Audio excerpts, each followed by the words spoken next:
from 10 on, he was an adult. He did not want to be bothered with childish things. He was a loner when he got his job at the radio station, the first job at age 16. It gave him a feeling of superiority and made him feel like King Tut. This is KFBK, Sacramento. Bob in Carmichael, hello, you're on KFBK.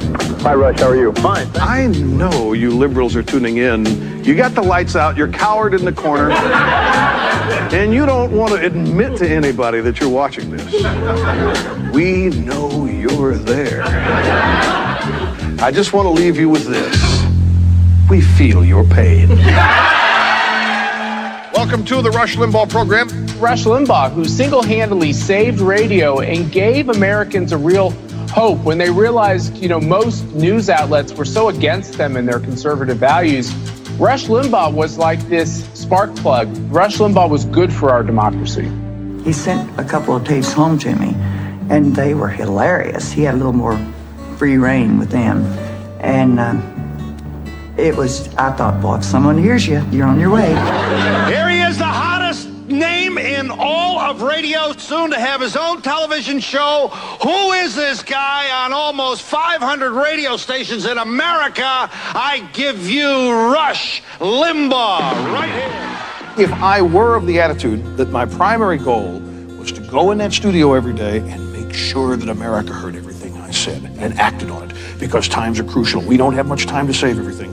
The ratings of the show would just plummet because the fun would go, be too serious, be what liberals do. They're always wringing their hands, not having any time for fun, and being critical of virtually everything. If Walter Cronkite has been called the most trusted man in America, Rush Limbaugh has been called the most dangerous, and he's proud of it. We are all endowed by our Creator with certain inalienable rights, among them life.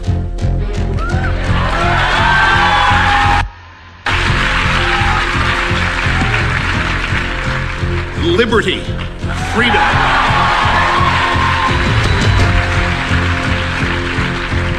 And the pursuit of happiness. Now, those of you watching at home may wonder why this is being applauded. We conservatives think all three are under assault. You and Oprah have all the money, don't you? You and Oprah. This is your second best-selling book. This country's far more conservative than even people think it is now. I travel the country every weekend making personal appearances and speeches. I see the people who make the country work, and I think that I happen to benefit today from having a lot in common with most Americans. Thank you. Let me just set the record really, really straight. Rush Limbaugh does not need a producer. Yeah. Doesn't need. So when he's away, Yep. maybe produce the show. When Yep. Rush is there, Right. Rush is the show. Yep. He is the most incredible broadcaster of this and last century. What do you think of Rush Limbaugh moving to TV?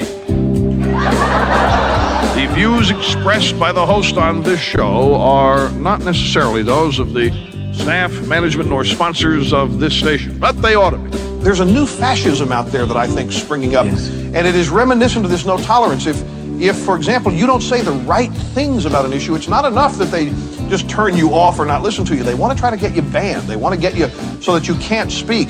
I don't defer to the experts. I am the expert. When you think about what Democrats stand for today, and Bob, doesn't all this make sense? They are a miserable lot. I mean, they are the original doom and gloomers. People always come up to me and say, hey, Rush, when is there going to be a liberal counterpart to you on radio? And I say, never. And they say, why? I said, because when's the last one you ever heard it's having fun? What is so strange about being honest and saying, I want Barack Obama to fail, if his mission is to restructure and reform this country so that capitalism and individual liberty are not its foundation? Why would I want that to succeed? And by the way, sometimes they say to me privately, I'm worried about what Rush Limbaugh is going to say about me on the radio. He is essentially begging any Republican to denounce me. He is fixated on me. He simply cannot get me off of his mind. I live rent-free in his head.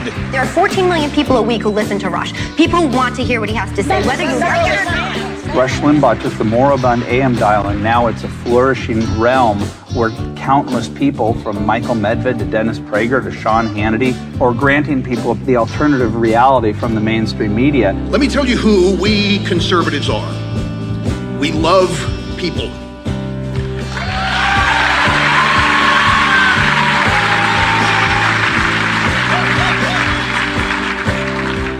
When we look out over the United States of America, when we are anywhere, when we see a group of people, we see Americans, we see human beings.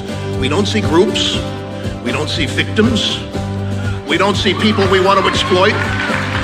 What we see is potential. I remember the first time I tried out for talk radio, he allowed me to use his studio with his golden microphone, which was terrifying to me. Rush has cochlear implants.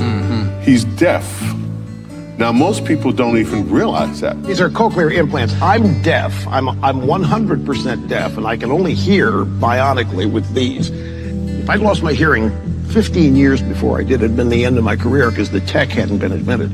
But even when he was completely without hearing, before the cochlear implants were put in, he didn't miss a beat. If you're not affected by inside the Beltway or Washington establishment thinking, understanding Trump's easy. It's elite versus real people. It's somebody that is fearless and willing to fight against the things that no Republican has been willing to fight against or defend. Rush Limbaugh, thank you for your decades of tireless devotion to our country.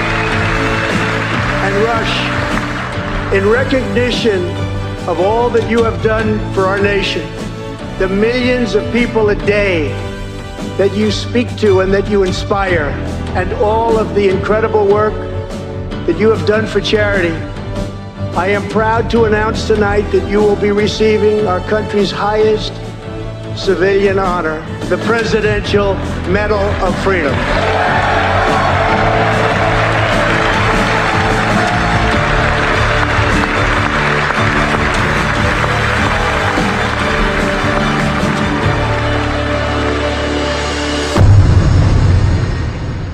Conservative radio host Rush Limbaugh with a very personal reveal today while on the air. This day has been one of the most difficult days in recent memory for me.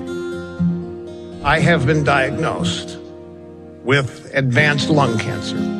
We are all praying for the man who has literally paved the way for all of us, especially me. It is with profound sadness I must share with you directly that our beloved Rush, my wonderful husband, passed away this morning due to complications from lung cancer. Rush will forever be the greatest of all time. They said, well, what are you best at? And I said, probably being on the radio. Well, there's your answer. Do what you're best at, and you'll at least be happy, regardless how well you do it. I'm sure you've all felt like you weren't going to ever amount to anything, even though you knew you were capable of it. I felt that way. The only difference between you and me is that I'm up here and you're out there. And the only reason I'm up here is because you're out there. You have rejuvenated my life, and you have made me something I never even thought I could be. And I have just one thing to say to you, a sincere and heartfelt thank you. Final segment of the program today has arrived. We gotta go. We're out of here. See you. Be good.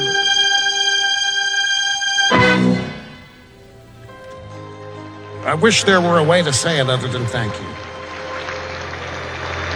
You're just the best. My family is just the best.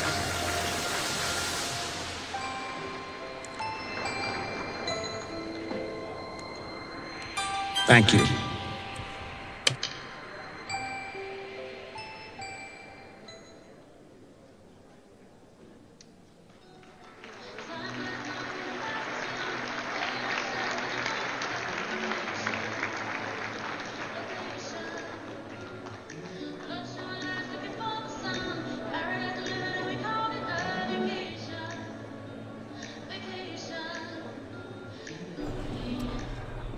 All right, everybody, this is Andrew Kraft here with News Now from Fox. It looks like the stage is getting ready and prepared for former President Trump to come up there to the podium and make remarks. It will be his first speech post-presidency. Remember, he's been issuing statements and the like via his post-presidency office. Remember, he was deplatformed from most of his social media accounts directly following the January 6th insurrection at the Capitol. Twitter and Facebook and many others deplatformed him permanently, which is kind of strange. We have not heard from President Trump, former President Trump rather, on Twitter for some time. It's been, and it has been, such a mainstay of most of Americans' lives. If they follow politics very closely, you know the president, when he was president, tweeted a lot, sometimes hundreds of times in a day, retweets and the like. He no longer has that ability. So he has to issue statements from some of his spokespeople, including his senior advisor, Jason Miller, who worked on the 2020 campaign. So we'll be seeing now his remarks very, very soon, and what many of his supporters there in the room and many of you watching on multiple platforms here on News Now from Fox will be anxious to hear from the former president. You have probably not seen him since he left office on January the 20th, speaking from Andrews Air Force Base before he boarded Air Force One back to Mar-a-Lago in Florida. He made remarks there before the inauguration of Joe Biden. And there's the large ballroom, and it's packed. And we're going to have a live report after the speech as well from one of our reporters who's in the ballroom to get a sense of what it's like on the ground there.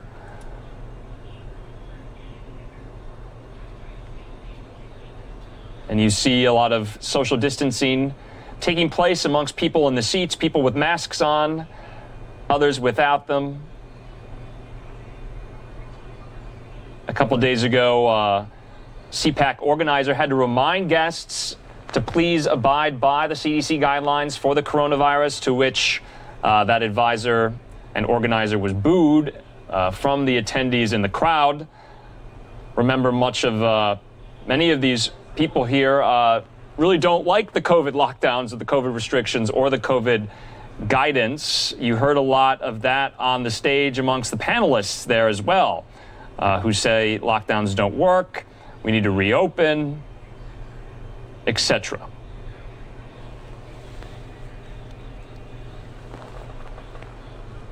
Let's talk about the Cpac straw poll, though, as well. Trump received 55%, which means really 32% of those who participated in the poll said they don't want him to run again or are unsure.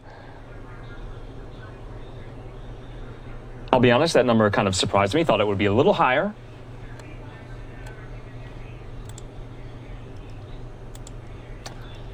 Also of note, the Cpac 2021 straw poll, when you take former President Trump out of the mix of names, who they in the crowd want to be the nominee in the 2024 primary, Ron DeSantis topped the list at 43%, the governor of Florida, maybe has something to do because it's in Orlando, Florida, I don't know, but he was the top guy. Then it was South Dakota Governor Kristi Noem with 11%, and the former president's son, Donald Trump Jr., at 8%.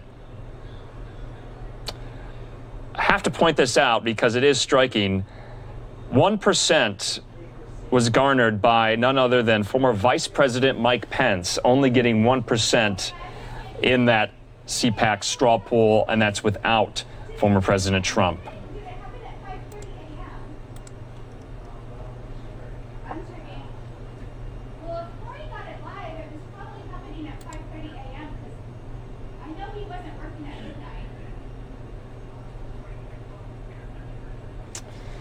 So it is an important yet notable gap in the Cpac straw poll. Not that it divines really anything. You'll remember I believe back in maybe 2015 or 2016, then Senator, current Senator Ted Cruz won the Cpac straw poll before Trump eventually became the nominee in the summer of 2016. So it's not necessarily indicative or divine anything, just kind of the attendees in the room, their preference. But I'll leave it to the viewer to extrapolate, if they want to, what it means for the conservative agenda and the party writ large.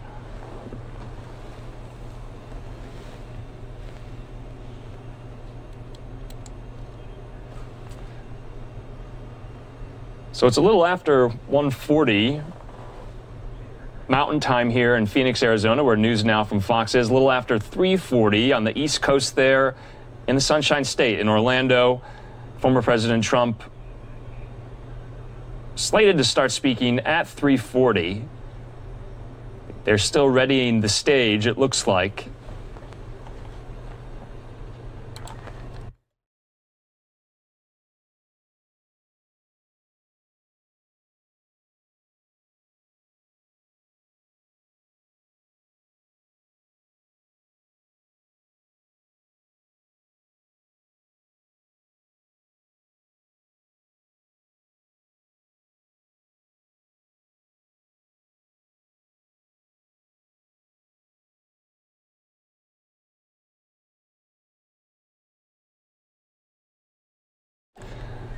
All right, looks like the lights have maybe dimmed. Let's listen into the feed that we have to see if they're making any announcements.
And as we wait for former President Donald Trump to take the stage there, I'm Andrew Kraft. I want to thank all of you, however you're watching, for joining NewsNOW for your live coverage of Cpac, the Conservative Political Action Conference 2021, live from Orlando, Florida. And like I've been saying all morning, remember, Donald Trump ended his last presidential speech the day of Joe Biden's inauguration, very early in the morning, in a speech on the tarmac at Andrews Air Force Base before he boarded Air Force One, flying back off to Mar-a-Lago in Palm Beach, Florida. That was the last time many Americans have seen him since he's issued statements via his press spokespeople, since he has no access to social media, really. His return to the public eye really comes at a time when, frankly, the Republican Party is still searching for its identity since the end of his presidency, though you heard many of the speakers throughout the last 3 or 4 days say, now just wait a minute, Trump is the head of the party still. We also heard that he will probably go after Congresswoman Liz Cheney today, who have been vocally opposed to him maintaining a grip on the party. She has repeatedly said that the party should move away from him. So expect to hear from the former president on what he thinks about Liz Cheney, that's for sure.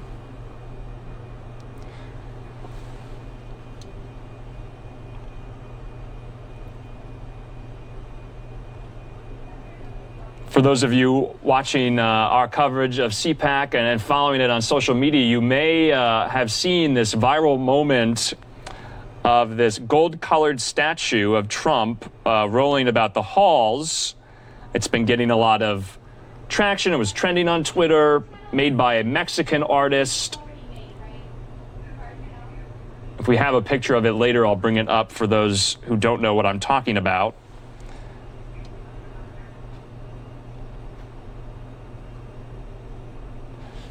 So it remains to be seen. We're watching really after the January 6th riot at the Capitol, most of the party come back and coalesce around the former president. Even last week, you heard on Fox, he was being interviewed by Fox's Bret Baier.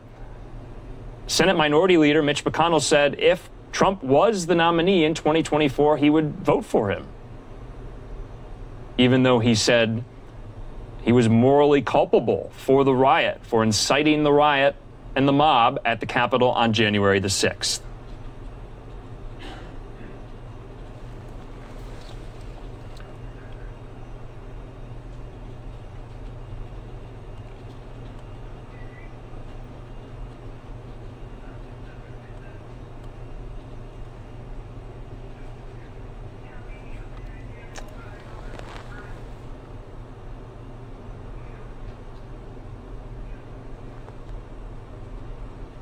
And it looks like things are running just a tad bit behind schedule. We're going to listen into the feed that we have here to see if we can kind of glean what's going on. We're going to be talking to our reporters on the ground as well to get a little better sense of the timing for you. For those watching, we want to thank you for watching.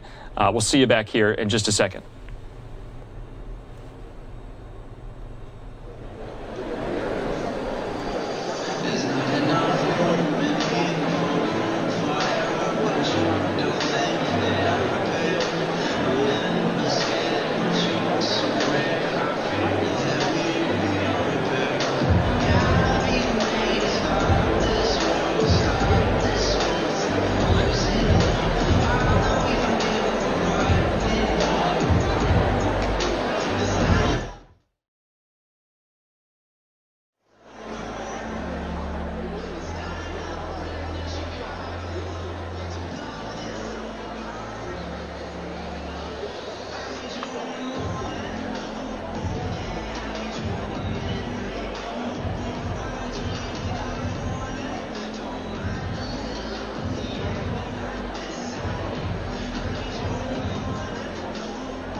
And this is Andrew Kraft back again here on News Now from Fox. I want to thank everyone for watching, especially on this Sunday afternoon. This is special live coverage.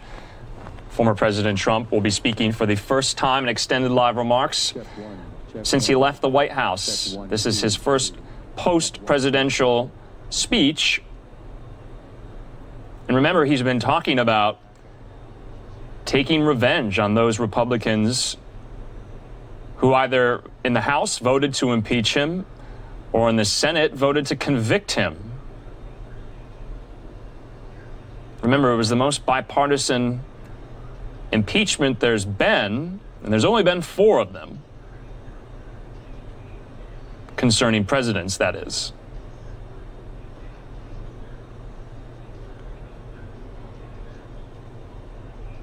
And as I'm sure many of our viewers who watched News Now from Fox during the 2020 campaign where we aired many of then President Trump's rallies in states across America.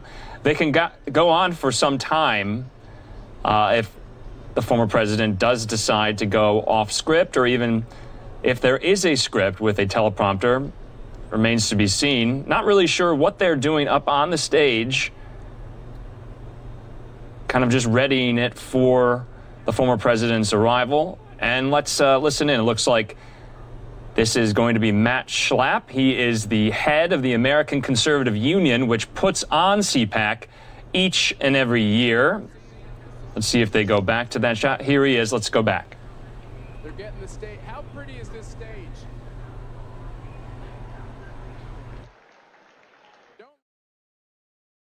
It is plenty pretty.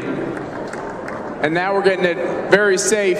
I will tell you that everything's going according to schedule with the President of the United States. He will be here very soon. Since we're in Florida, it's nice and air conditioned in here, because the one thing I always know about my Floridian wife is they love that air conditioning. I like your sign, ma'am. That's a very pretty flag back there.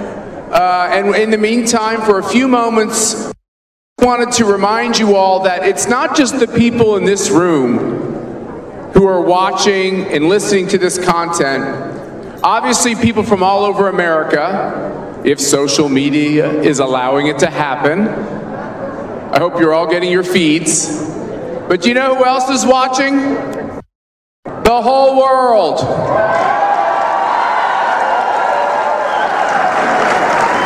The whole world is looking at America and saying, is America going to embrace socialism or fight back? And so we're going to give you a little indicator of how Cpac and the American conservative movement is working with freedom-loving people. Please watch Cpac. The whole world is watching.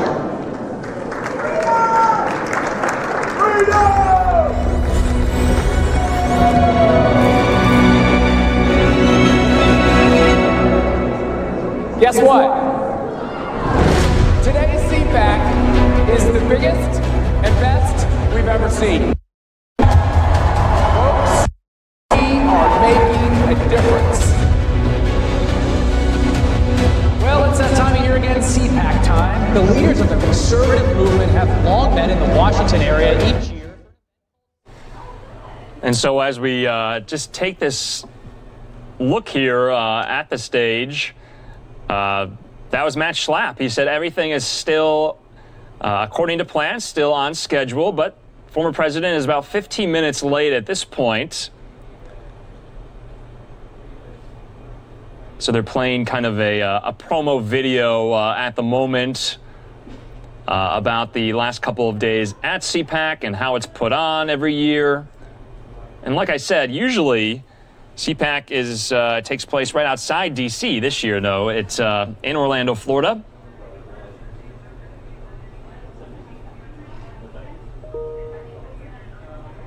The theme of this year's summit, America Uncanceled,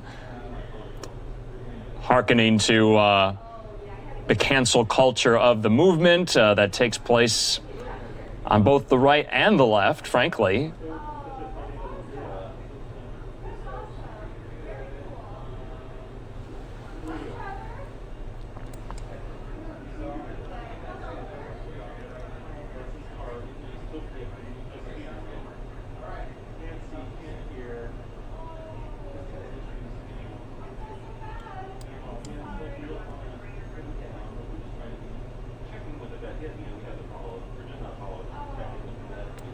And we've been kind of previewing, highlighting what we think the former president will say in this speech. It's been reported by our colleagues at Fox News' Mark Meredith, that he will go after those Republicans who crossed him, frankly, who voted to impeach him, who voted to convict him in the Senate trial. Remember, the impeachment trial was just at the beginning of February.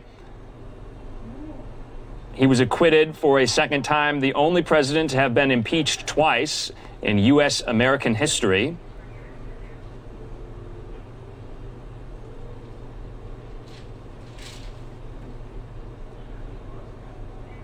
And so most of the people in that room and most of you watching have not seen nor heard from the former president since January the 20th, when he left the White House and when President Biden was sworn in.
And this is Andrew Kraft again, back with you here on NewsNOW from Fox. You'll remember back at Cpac in 2019, President Trump was photographed kind of bear hugging the American flag on the stage.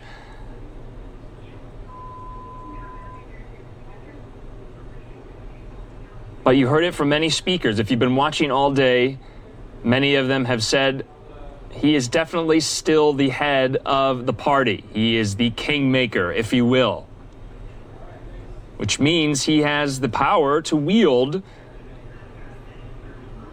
primary threats against his Republican opponents who crossed him.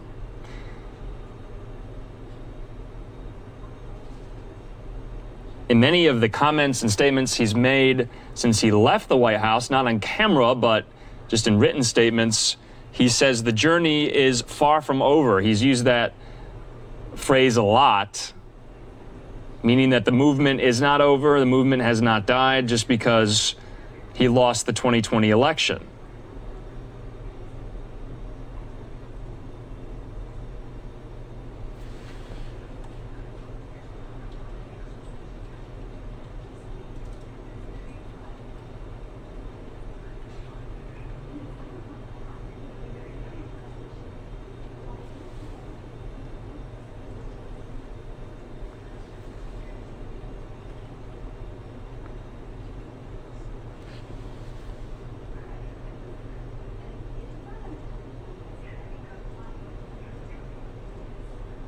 And like I said, if you were watching during the 2020 campaign cycle, the speeches that Trump would give to crowds of thousands in airport hangars around the country outside because of the pandemic, not that that really mattered to the people in the crowd, but they would go on for a very, very long time, upwards of an hour and a half or upwards of 2 hours.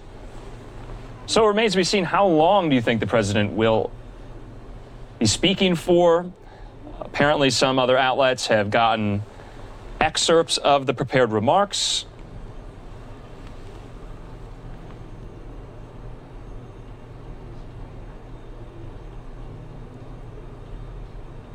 There was all this talk in the early days after the inauguration as well on if the former president would form his own political party. Remember, it was reported that he was thinking about it. He was being urged by some of his sympathizers and advocates in the conservative media to do so.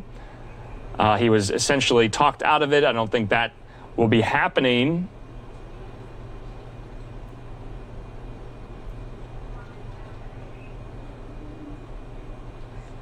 But another of the focus will be in this speech, I presume, will be the significance and importance that he'll place on the Republicans taking back the Senate and the House. Republicans lost the House in 2018 midterms. They lost the Senate in 2020. But the majorities are very, very razor thin for the Democrats.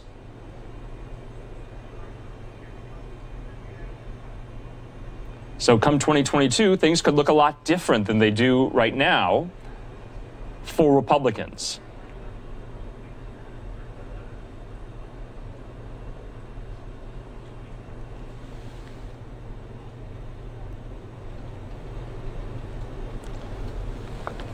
Most of the Republicans who did vote to convict the former president in the Senate trial either are not seeking re-election or were just elected to another 6-year term.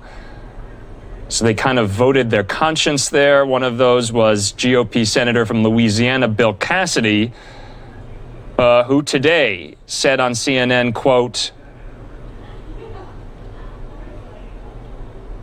"If we idolize one person, we will lose." And that's kind of clear from the last election, saying that, echoing Liz Cheney's comments, saying that if we put all the focus in the idolatry of one human being rather than the office itself, he doesn't think that is a winning proposition. Obviously, most in his party disagree with him.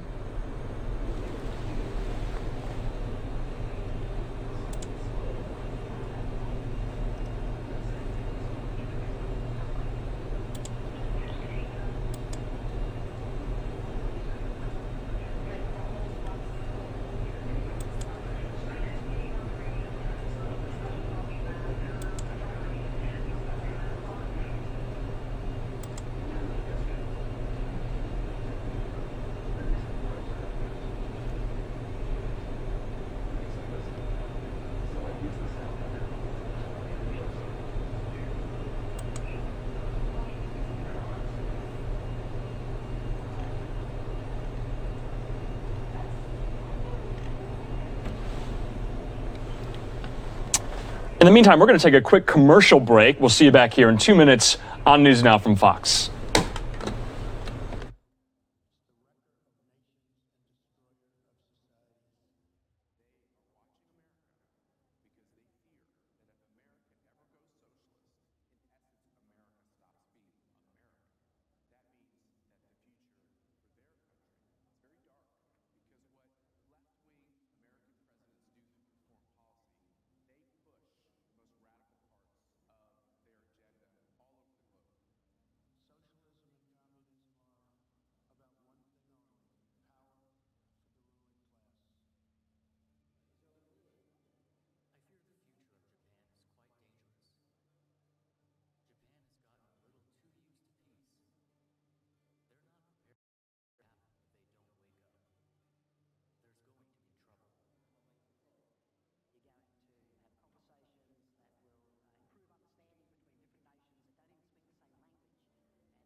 And welcome back, everybody, to News Now from Fox. I'm Andrew Kraft. We want to just thank you for watching. We're going to be following this story, obviously, for the better part of the next several hours here. We just wanted to give an update on timing. Some of our Fox reporters are confirming with their sources on what exactly is happening, because there is some delay. Former President Trump was supposed to speak around 25 minutes ago, but we're getting some news that now they're predicting Trump will maybe start to speak around 4:55 Eastern, 2:55 Mountain Time here in Phoenix, Arizona. So in a bit, maybe about an hour's time delayed with the former president and his speech. So we're going to be monitoring that information to see if that is actually, if it actually holds up. And so we'll be get back to you with any more updates as well. We are told also the speech could last well up to 2 hours, as is per usual with the former president. He hasn't been in front of a microphone or in front of a camera in about a month's time, so I'm sure he has a lot to say to get off his plate, get off his mind. So we're going to go back to the stage there. Maybe we'll get an update again from the ACU chief and executive there of Cpac, Matt Schlapp, to kind of give us an update on what is happening with the former president's remarks. But anyway, we are predicting right now at Fox that the speech will probably now happen around 4:55 Eastern in about 50 minutes time. So thanks for being with us here on News Now. Let's go back to this scene right here from Cpac.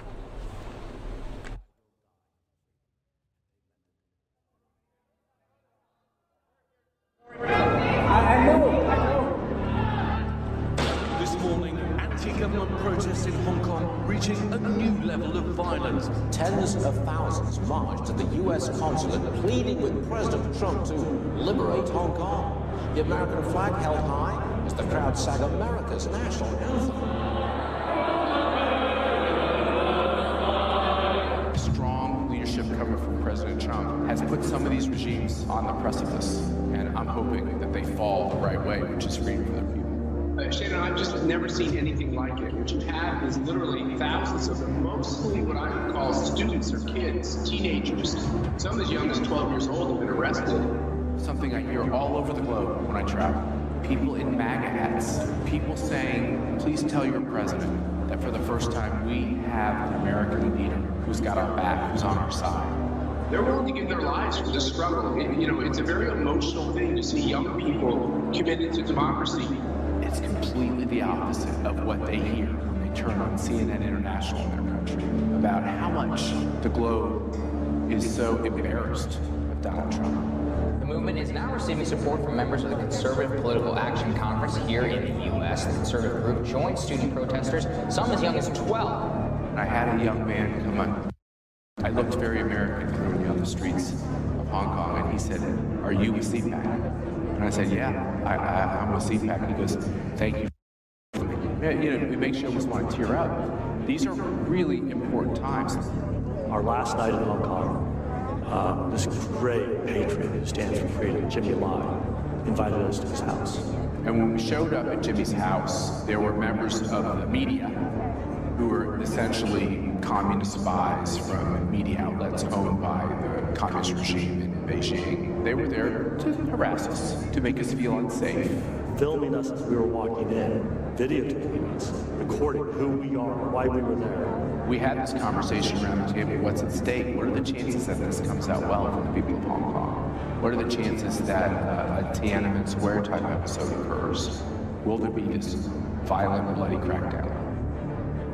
And as we said our goodbyes, we headed back to our hotel.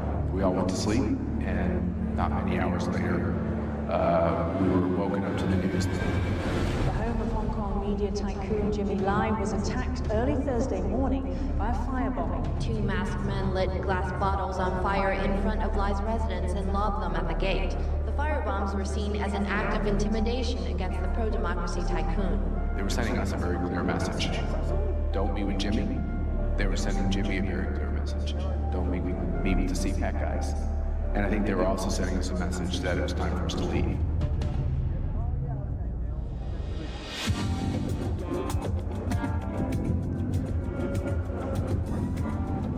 We are in Minneapolis, Minnesota, a really important state for a lot of reasons. It is great to have the ACU here in Minnesota, home to the only congressional delegation that makes Nancy Pelosi look moderate. Today's September 11th, the 18th anniversary of September 11th, 2001. Just in the backyard of where we stand today is a congresswoman who does not like America, who stands for Islamic radicalization. She's the one who said some people did something. CARE was founded 9/11 because they recognized that did something. So we went up there on 9/11. We held an event called Some People Did Something. They've convoluted the whole idea of September 11th and yet another shading for... All right, everybody, this is Andrew Kraft here once again. We did have a scheduling change that we just reported about a couple minutes ago, but it looks like the former president will not be speaking until about 4:55 Eastern Time. He was slated to speak around 3:40 Eastern Time, and so he's running very, very behind. And we're going to be keeping this shot up here as well, just to see if he does arrive early or does take the stage, or some intro speakers speak before him. There's been a lot of speakers today.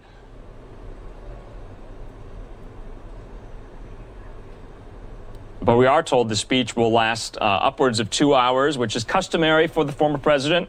And like I said, he probably has a lot to say. This is his first time that he's been in front of a camera and microphone since January the 20th, about a month's time.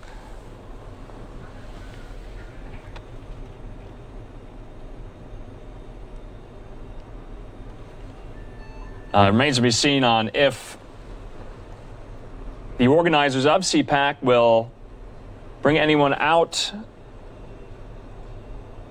to address the crowd beforehand. They're showing some promotional videos for Cpac kind of around the world. Something I didn't know, that there are Cpacs as well in other places around the world, Hong Kong, the UK, and the like. Cpac standing for the Conservative Political Action Conference.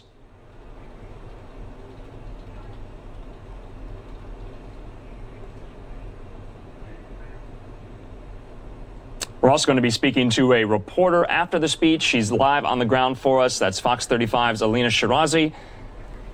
She'll be breaking down the speech with me. We're also going to speak to the spokesperson for Young America, the Young America Foundation, Spencer Brown, the spokesman, and we're going to be breaking down the speech as well a little later after the speech wraps up. And so you have that to look forward to, but at the moment we're going to just take a quick commercial break. I know we're just looking at this podium here of the Cpac stage there in Orlando, but sometimes these things happen. You know, News Now from Fox is live, raw, and unfiltered, and so that's kind of the name of the game here with us and our stream. We want to thank everyone for watching, but just don't forget, we're just the facts with no bias or opinion, but with context, clarity, and analysis. We'll be doing that, breaking down the former president's speech as well after the fact. So I'm Andrew Kraft. You can follow me on Twitter at Andrew Kraft. You can also follow News Now on Twitter at NewsNowFox. Would really appreciate that. We just became verified. And you can visit our website as well, newsnowfox.com. That's where you can tell your family and friends where they can go if they want to find out where they can find us and where they can watch us. It lists all of our streaming platforms. So we're going to take a quick commercial break. We'll see you back here in 2 minutes.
So often, it's the rugged individualist. It's this John Wayne kind of attitude of how you should live your life. We have to take our state. We have farming, we have ag, we have childcare, everything. We have to take it back. We just can't let the liberals, the socialists, run the state. We joined with ACU to create the first ever Cpac West right here in Reno, Nevada, a swing county and a swing state. Not only is it important to Trump's re-elect, it's important that Western libertarian values of individualism retain a strong foundation in our country, in our politics. Bernie Sanders was in Denver the other day and said the same thing as Barack Obama, appealing to his crowd, his supporters, help me transform America. We will not only win, we will transform this country. The envy of the free world, the greatest country on God's green earth, they want to turn it on its head and change it forever. That's what's at stake. I'm a new conservative. I came to Cpac to meet other like-minded people who are completely supportive of the Constitution and Bill of Rights. I had one wonderful woman come up to me here at Cpac West and literally said, I'm inspired. I want to take action. I want to do more. And that's what we need. For too long, the Democrats have been the ones to organize effectively. It's our turn now. It's our turn for conservatives to take that banner, to win in 2020.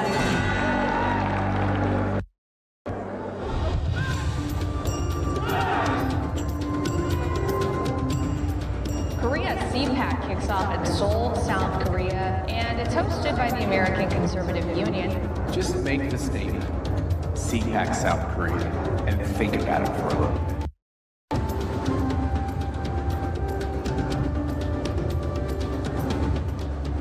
South Korea boasts the fourth largest economy in Asia, hence the nickname the Korean Miracle. But South Korean President Moon Jae-in is on track to changing that. Moon, often accused of imposing Marxism on Korea, shows alarming simpatico for the communist policies of North Korea.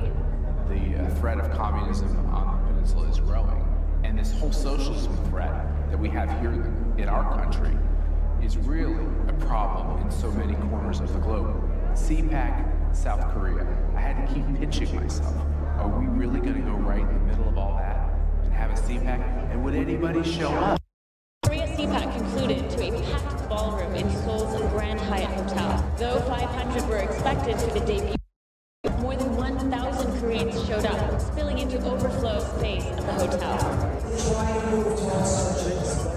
I'm here able to learn about the people in South Korea and the trials and tribulations that they have that are not so different in some sense from some of the things that we're seeing in the United States. In South Korea, or in free countries around the globe, political disagreements should never be criminalized. What America's been facing for the last couple of years is what Korea is now facing for itself. It's a generational change. It is an inflection point. What kind of a life do you want to live? If you don't make your stand now, it may never come again.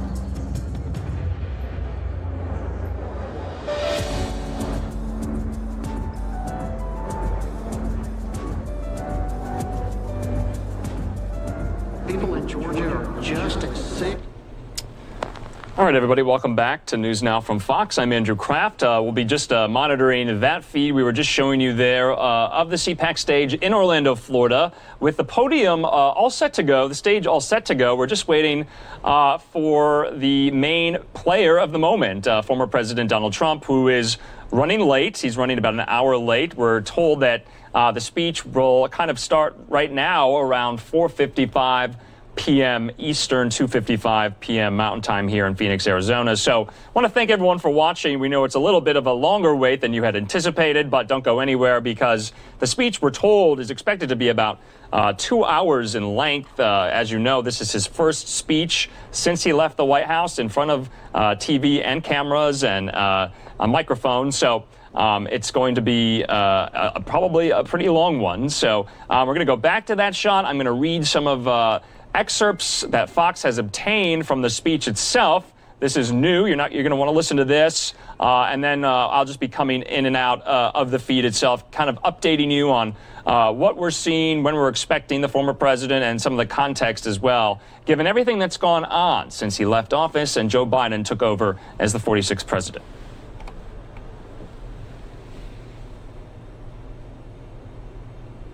So, as I've said previously, throughout the day, Trump is not expected to announce a 2024 run in his speech.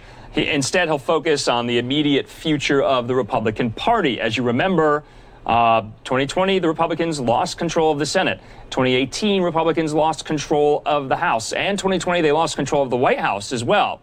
So he's expected to kind of approach that idea that will set up a new party, committing instead to the GOP and laying out a path to it taking back Congress in 2022. Remember, I was explaining to you as well, to our viewers, that a lot of that third party talk that was kind of circulating out there, that they thought former President Trump was going to start a new political party. It's been kind of watered down, tamped down. He's not going to do that. But in an excerpt of the speech obtained by Fox News, Trump is expected to say, quote, "We are not starting new parties, and we will not be dividing our power and our strength. Instead, we will be united and strong like never before." So, unity, obviously, a main message of the Biden White House, going to be a main message here on the Cpac stage, although Trump will take issue and probably no holds barred comments on some of his Republican detractors in his own party. I'm thinking Congressman Adam Kinzinger, Congresswoman Liz Cheney, possibly Mitch McConnell, possibly Kevin McCarthy. Some of these more establishmentarian type Republicans, some of whom even voted to impeach him and voted to convict him in his trial. So be on the lookout for that. I know I'll be looking out for that.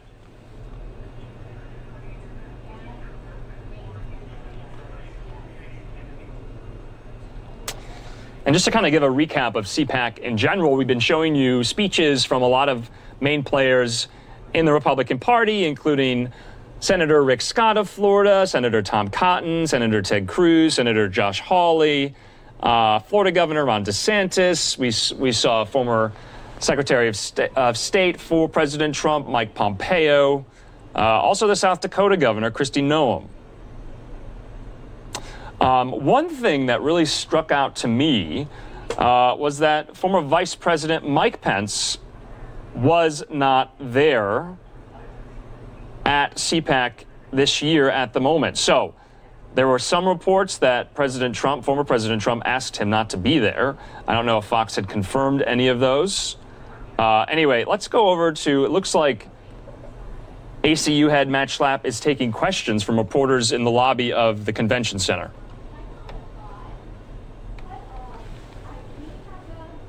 And it leads to my next question, which is, you peddled this lie that Joe Biden stole the election for weeks. He did it again in a speech on January 6th. Are you concerned about having the president back here at Cpac, where he's going to continue to say that the election was stolen from him when that just isn't true? Were there any illegal ballots cast in that election? I suppose there might have been. So how many? But Bill Barr how many? His own attorney general said not enough to overturn the results of the election. Bill Barr, believe it or not, had no court decision after court decision. He put 3 justices on the Supreme Court. They didn't agree with him. You just told me that that's actually not right. You just told me that there was illegal voting in the last election. You don't know how many. Did you sit down with the team in Nevada? Let me finish. Did you sit down with the team in Nevada or Georgia, these states, and ever go through the binders of information that good patriotic Americans came up with? But did you ever talk to overturn the results of the election? How could you know that when you don't know the number? Are Joe you that Biden good won by at 7 million votes. I love how with you're 306 electoral votes. How is it that there's just no proof that that's well? What I'd like possible? you to do is to read Time Magazine and to read the New York Times and to read the Washington Post, where they're saying it's less than 100,000 votes that separated the two men electorally. And you just said that conservatives spurred violence, but you can't use any words. You admit that there's illegal voting. But you said that there's illegal voting. You have no idea how much, but you are certain what the impact was. Isn't this the big lie conference? That's what the Nazis used to say, Jim. You're better than that. You're better than that. You're comparing. You're comparing me to a Nazi. No, I'm not. I'm yes, saying this is the big lie conference. I love you, man. I'm glad Do you you're feel here. responsible at all I'm glad for you're any here, of the but you're riots? just wrong. You're just woefully wrong. From the disinformation that CNN ran, do you feel responsible? Be respectful. Do you feel responsible?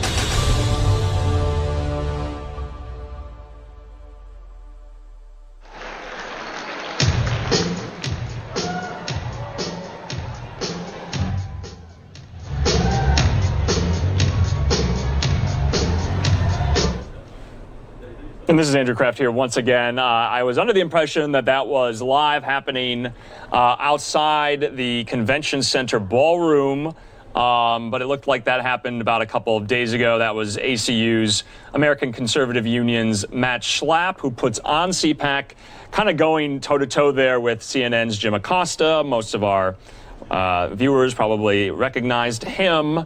So it does seem there is some activity happening right now at the beginning of the stage. Let's listen in.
And this is Andrew Kraft back here once again. I even thought that there was some commotion at the front of the stage, and possibly we might have had the former president coming in on the side of the stage. That was not the case, it seems. But we have lots of these shots from the ballroom inside of Cpac in Orlando. Here's just some crowd shots we've been showing you.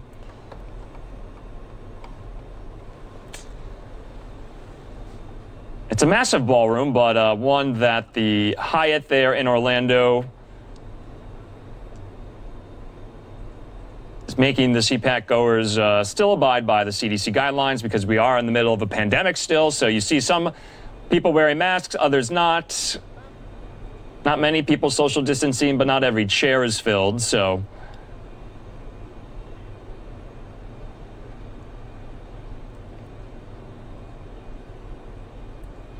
and here's just kind of an aerial shot of the room there. You can see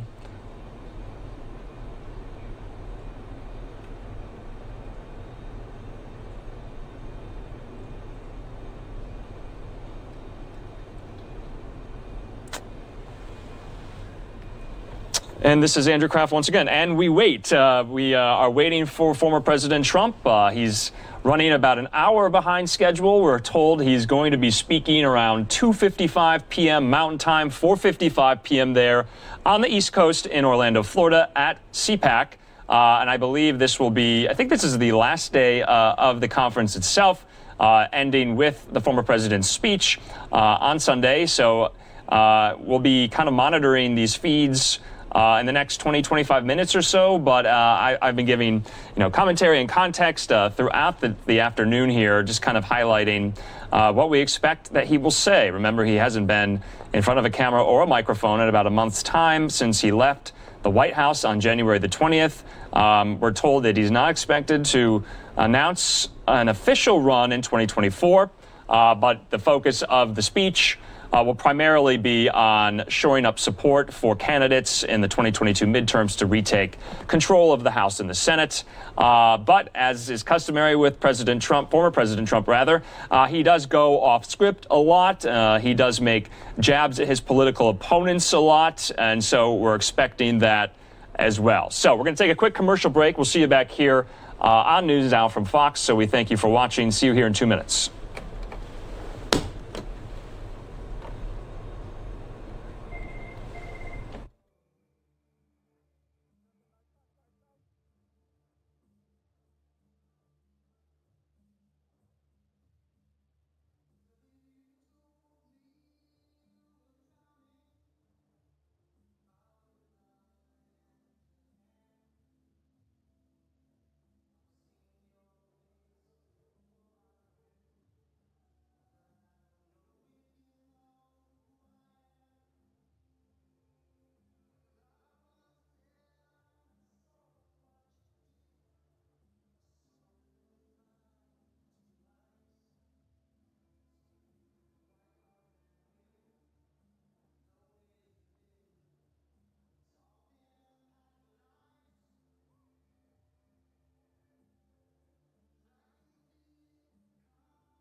All right, everybody, welcome back to News Now from Fox. I'm Andrew Kraft, and we want to just thank you, everyone, for watching, especially spending their Sunday afternoon with us here on the stream. You can follow us on Twitter as well, at NewsNow Fox. That's our Twitter handle. You can follow myself on Twitter. This is my Twitter handle right here.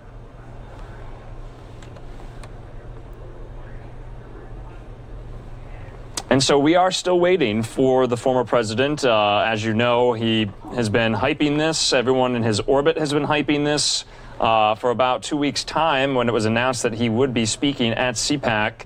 It looks like the crowd is kind of getting a little restless. We're going to be speaking to a reporter of ours who's in the ballroom right after the speech. So we're going to get her takeaways, her key takeaways from it as well. But the ballroom is packed, by the way, and there's a lot of kind of cheer and commotion going on inside. But at the moment, it's probably about 20 more minutes until we got final word that the former president would be coming up to the stage to speak. Remember, he was supposed to at 3:40 Eastern. Now that's looking more like 4:55 Eastern on this late Sunday afternoon. And we got some excerpts of what the speech is going to kind of outline and highlight and preview, kind of strategy focused for the midterms and for 2024, although we know he will not make an announcement on a possible run. So, don't expect that. I don't know. The thing is, Donald Trump is very unpredictable. You don't know what he can do, but he probably will say whatever he feels like saying up there on the stage. And so we're just going to go back to the shot, keep going back in and out. I'm going to keep coming in and kind of updating you on the progress of this Cpac speech. But we want to thank you for sticking with us here at News Now from Fox. Remember, we're live, raw, and unfiltered. We have all those feeds from around the world, around the country, that we bring here to you on News Now. We want to thank you for your support. It's been a growing product, and we thank you for watching as always. And so let's head back out now to some of the other shots that we have of the ballroom itself.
All right, just to give everyone an update who might be watching, and we thank you for watching. This is Andrew Kraft here with News Now from Fox. We are told, Fox sources have told one of our correspondents there in the ballroom, Mark Meredith, that President Trump should be taking the stage in less than 5 minutes, and we will air that live in its entirety here on News Now from Fox. So it looks like they are preparing the crowd there to kind of take their seats. Security, it looks like, well, it does look like Secret Service might be in the room right in front of the stage. As you know, former presidents do get Secret Service protection for the rest of their life. Here's another kind of live look of the auditorium itself. This is the Hyatt in Orlando.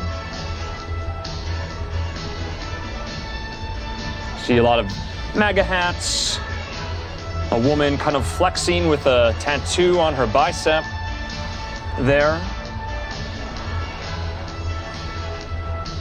And they are chanting Trump, Trump, Trump in anticipation of the former president's remarks, which we're told could be well up to 2 hours long. It's his first comments since January 20th in front of a podium, in front of a camera and a microphone. And it looks like something is happening. Let's listen in.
To so many wonderful friends, conservatives, and fellow citizens in this room and all across our country, I stand before you today to declare that the incredible journey we begun together, we went through a journey like nobody else. There's never been a journey like it. There's never been a journey so successful. We began it together 4 years ago, and it is far from being over.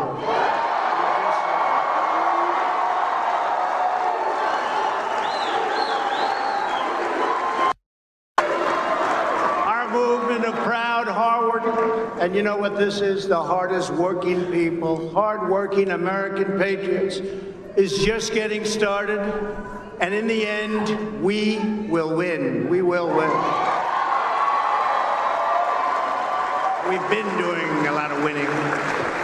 As we gather this week, we're in the middle of a historic struggle for America's future, America's culture, and America's institutions, borders, and most cherished principles. Our security, our prosperity, and our very identity as Americans is at stake, like perhaps at no other time. So no matter how much the Washington establishment and the powerful special interests may want to silence us, let there be no doubt we will be victorious, and America will be stronger and greater than ever before.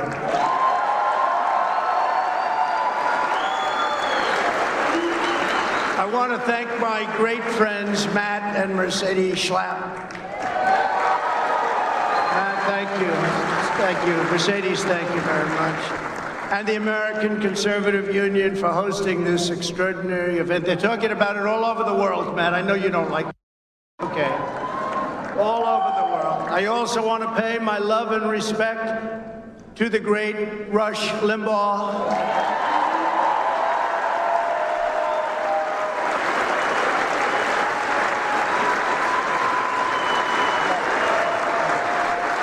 Who is watching closely and smiling down on us. He's watching and he's loving it, and he loves Catherine. Catherine, thank you for being here. So great. Thank you, Catherine. He loved you, Catherine. I will tell you that.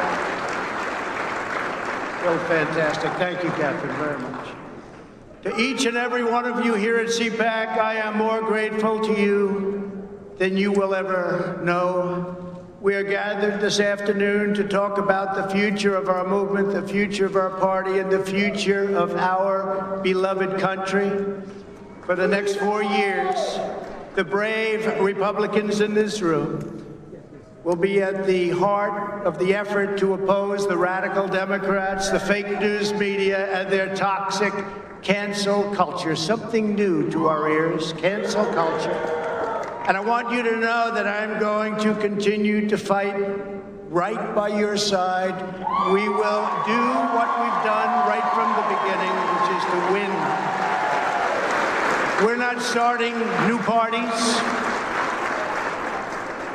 You know, they kept saying, he's going to start a brand new party. We have the Republican Party. It's going to unite and be stronger than ever before. I am not starting a new party. That was fake news. Fake news, no. Wouldn't that be brilliant? Let's start a new party and let's divide our vote so that you can never win. No, we're not interested in that. No, we have tremendous, Mr. McLaughlin just gave me numbers that nobody's ever heard of before. More popular than anybody. That's all of us. It's all of us. Those are great numbers, and I want to thank you very much. Those are incredible numbers. I came here and he was giving me 95%, 97%, 92%. I said, they're great, and I want to thank everybody in this room and everybody all throughout the country, throughout the world, if you want to really know the truth. Thank you, guys. Thank you. We will be united and strong like never before. We will save and strengthen America, and we will fight the onslaught of radicalism, socialism, and indeed it all leads to communism once and for all. That's what it leads to. You'll be hearing more and more about that as we go along, but that's what it leads to. You know that. We all knew that the Biden administration was going to be bad, but none of us even imagined just how bad they would be and how far left they would go. He never talked about this. we would have those wonderful debates, he would never talk about this. We didn't know what the hell he was talking about, actually.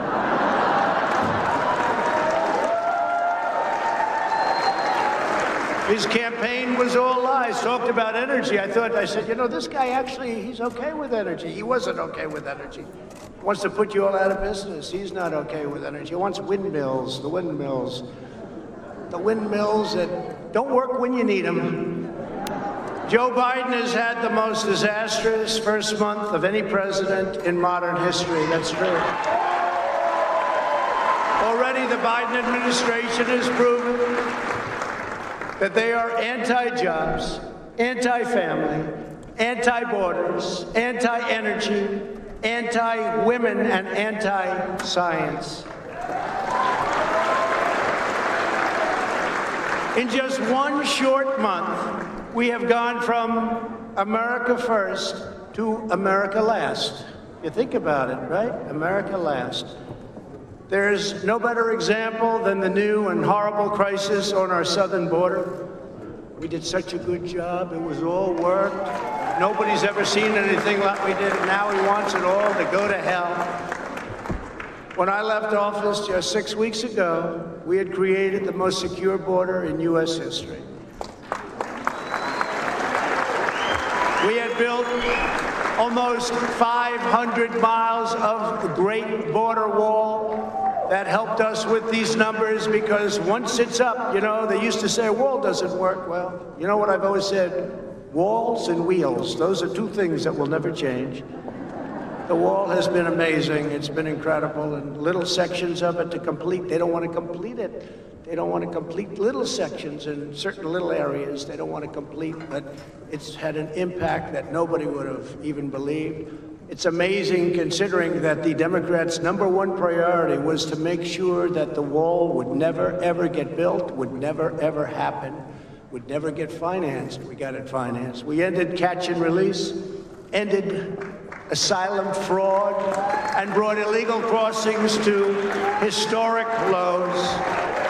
When illegal aliens trespass across our borders, they were promptly caught, detained, and sent back home. And these were some rough customers. I want to tell you, some rough customers were entering our country. It took the new administration only a few weeks to turn this unprecedented accomplishment into a self-inflicted humanitarian and national security disaster. By recklessly eliminating our border, security measures, controls, all of the things that we put into place, Joe Biden has triggered a massive flood of illegal immigration into our country, the likes of which we have never seen before. They're coming up by the tens of thousands. They're all coming to take advantage of the things that he said that's luring everybody to come to America. And we're one country. We can't afford the problems of the world as much as we'd love to. We'd love to help, but we can't do that. So they're all coming because of promises and foolish words. Perhaps worst of all, Joe Biden's decision to cancel border security has single-handedly launched a youth migrant crisis that is enriching child smugglers, vicious criminal cartels, and some of the most evil people on the planet. You see it every day. Just turn on the news. You'll see it every day. Under my administration, we stopped the child smugglers. We dismantled the criminal cartels. We greatly limited drug and human trafficking to a level that nobody actually thought was possible, and the wall helped us a lot. And we protected vulnerable people from the ravages of dangerous predators, and that's what they are, dangerous, dangerous predators. But the Biden administration has put the vile coyotes back in business, and it has done so in a very, very big way. Under the new administration, catch and release has been restored. Can you imagine? We work so hard. Catch, you know what that is. You catch them, you take their name.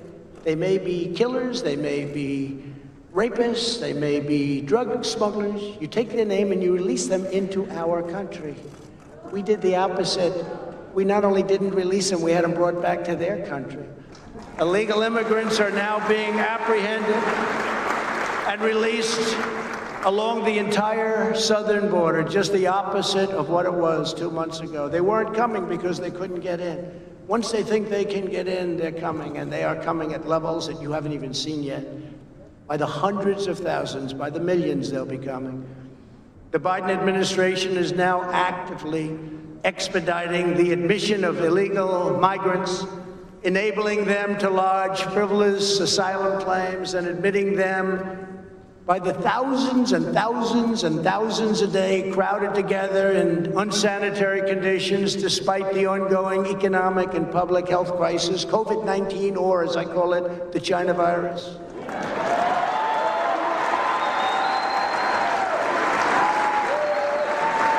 There's no masks. There's no double masks. That was a new one that came out 2 weeks ago.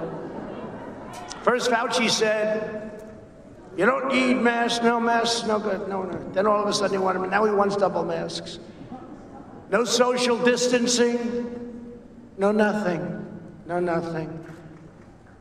They're together, and it's sad, actually, and it's sad for them, and it's sad for our country. What the Biden administration is doing to push young migrants into the hands of human traffickers and coyotes is dangerous, immoral, and indefensible. Hard to believe it's happening. Biden has failed in his #1 duty as chief executive, enforcing America's laws. This alone should be reason enough for Democrats to suffer withering losses in the midterms and to lose the White House decisively 4 years from now.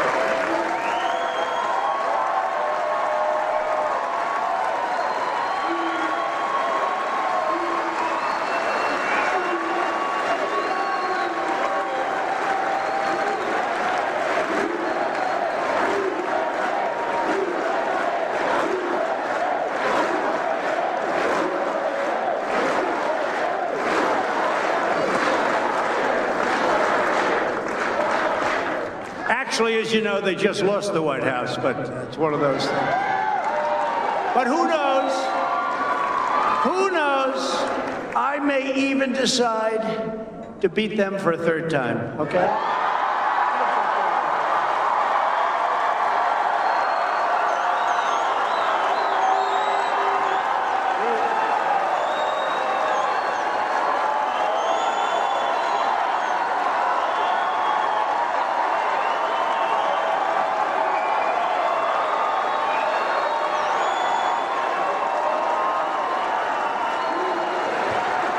Joe Biden defunded the border wall and stopped all future construction, even on small open sections that just needed to be finished up. Routine little work, it's already been bought.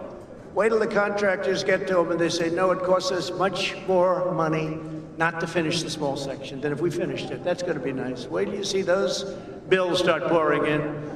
He revoked the executive order cracking down on deadly sanctuary cities.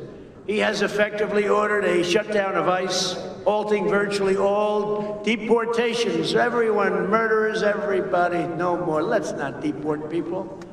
And restricting our law enforcement professionals, and they are great professionals. You have many of them represented here today. From conducting almost any immigration enforcement of any kind.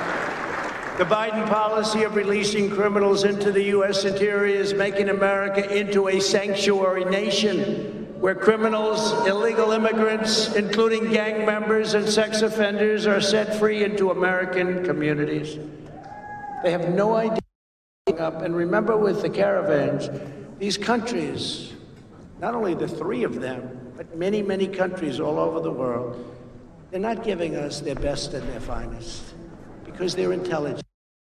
They're not giving us their best and their finest. Remember, I said that.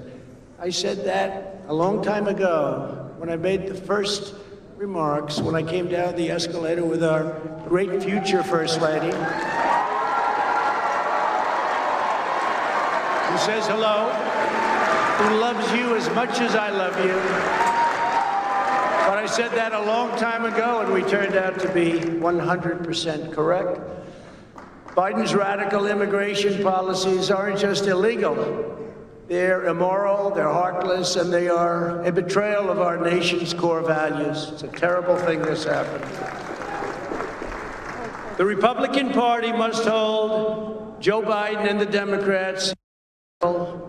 They ripped up the diplomatic agreements we negotiated with Honduras, Guatemala, and El Salvador to shut down illegal immigration.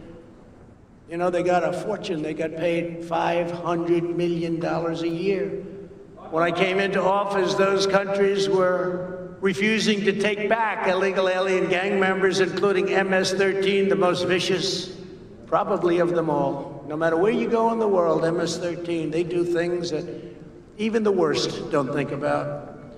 So I asked, how much do we pay these countries? How much do we pay them? Sir, we pay them approximately $500 million a year. It's a lot of money. I mean, it's peanuts compared to the way other countries rip us off, but that's a lot of money. I said, okay, we aren't going to pay them anymore because they wouldn't take back the criminals. And this was true with the Obama administration. It was true for many, many years. So we'd catch a murderer, we'd want to bring him back to Guatemala or Honduras, Salvador. They wouldn't take him back. No, we don't want him. We'd fly him in, they wouldn't let the plane land. We'd bus him in, they wouldn't let the buses get anywhere near the border. And I said, we're not going to pay him anymore. So after I said that, and I stopped payment, you know, like a term that we use in the world of business, let's stop payment. So we stopped payment. They were delinquent. We stopped payment. And they very quickly came to the table and we made a deal, very quick deal. We still kept the money. We still didn't pay because we made a deal.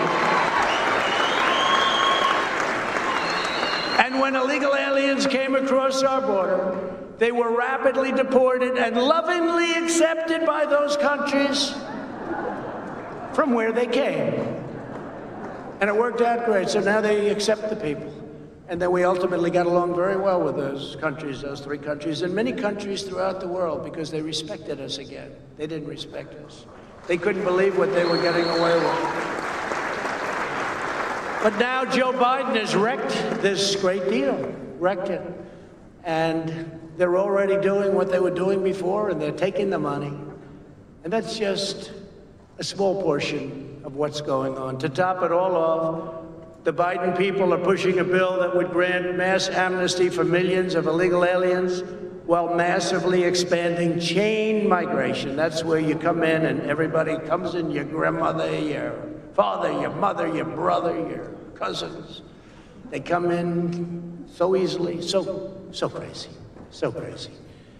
It even requires that the U.S. government provide illegal border crossers with taxable funded lawyers. Anybody need a good lawyer? You can't have one. They get the lawyers. They get lawyers. They're probably very good, too. The Democrat immigration bill is a globalist corporate. You take a look at the corporatists. Big tech attack on hardworking citizens of every race, religion, color, and creed. And Republicans must ensure that it never is allowed to become federal law, which is what they want to do. We must stand tall in the party. We have to do this. We have to stand tall as the for law-abiding Americans and others when they're in our country. Border security is just one of the many issues on which the new administration has already betrayed the American people. He didn't talk about this stuff. I debated him. He wasn't talking about this. He wasn't. What he signed with those executive orders, they weren't things that were discussed. We didn't know all about him and the press because they're fake news. They're the biggest fakers there are. But the press refused to ask the questions. And when I asked the questions on television, on the debate, Chris Wallace in this case and others refused to let him answer. They refused to let him answer the questions. Maybe we could have found something, or if the media did its job, which they don't. Their callous indifference to working families equally clear when it comes to the critical matter of getting America's children back to school. And they must get back and get back right now. Right now. Crazy.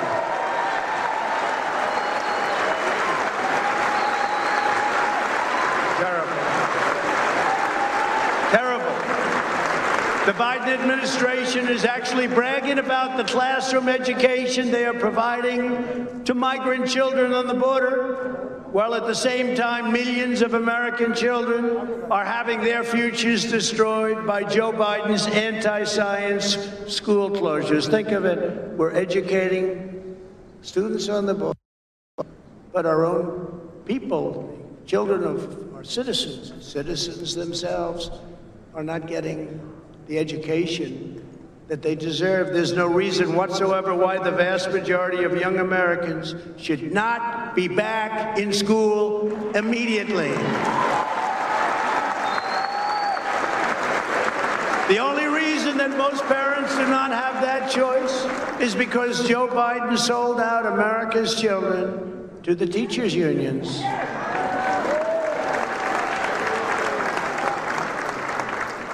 His position is morally inexcusable, you know that. Joe Biden has shamefully betrayed America's youth, and he is cruelly keeping our children locked in their homes. No reason for it whatsoever. They want to get out.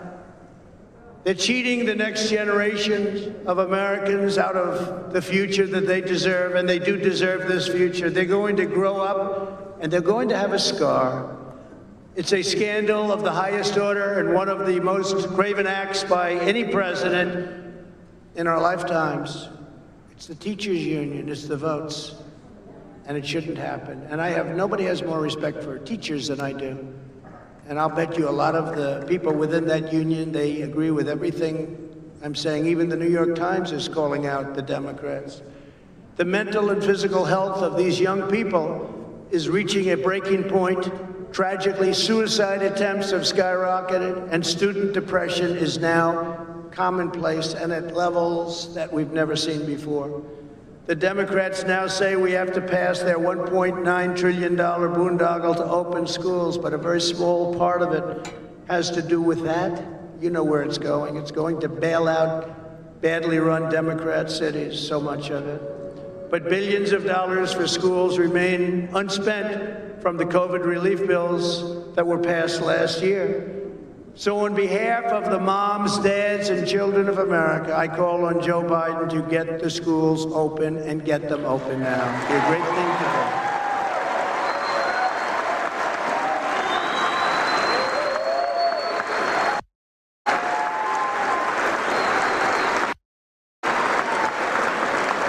When I left office, and we're very proud of this because this was something that they said could not be done. The FDA said it, everybody said it.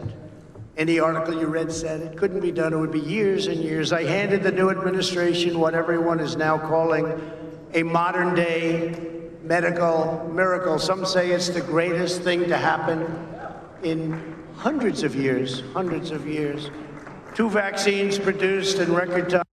Others on the way, including the Johnson & Johnson vaccine that was approved just yesterday.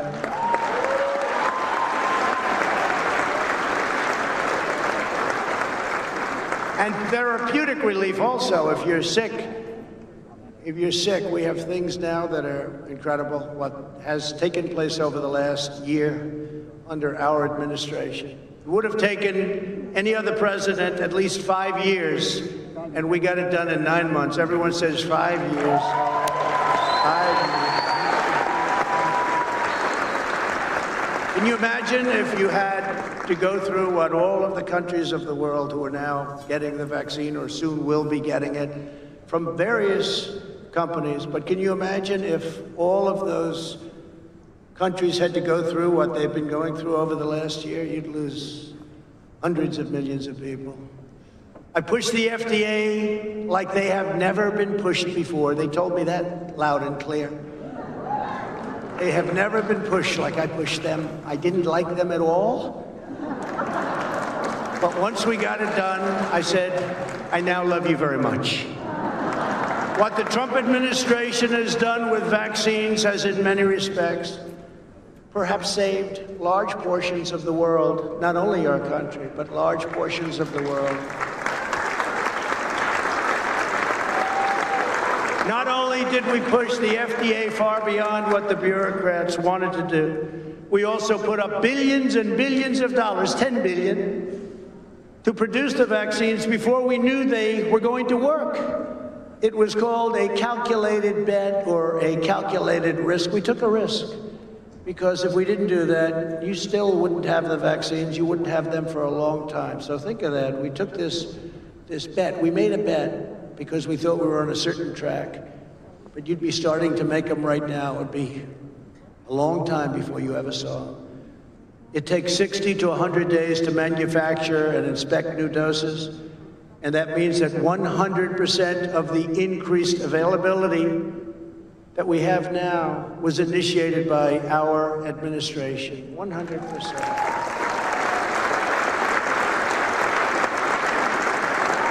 In fact, the director of National Institutes of Health, Francis Collins, he's Fauci's boss, actually. I think he's a Democrat, too, by the way. Recently said that our Operation Warp Speed was absolutely breathtaking and that the Trump administration deserves full credit, which we did.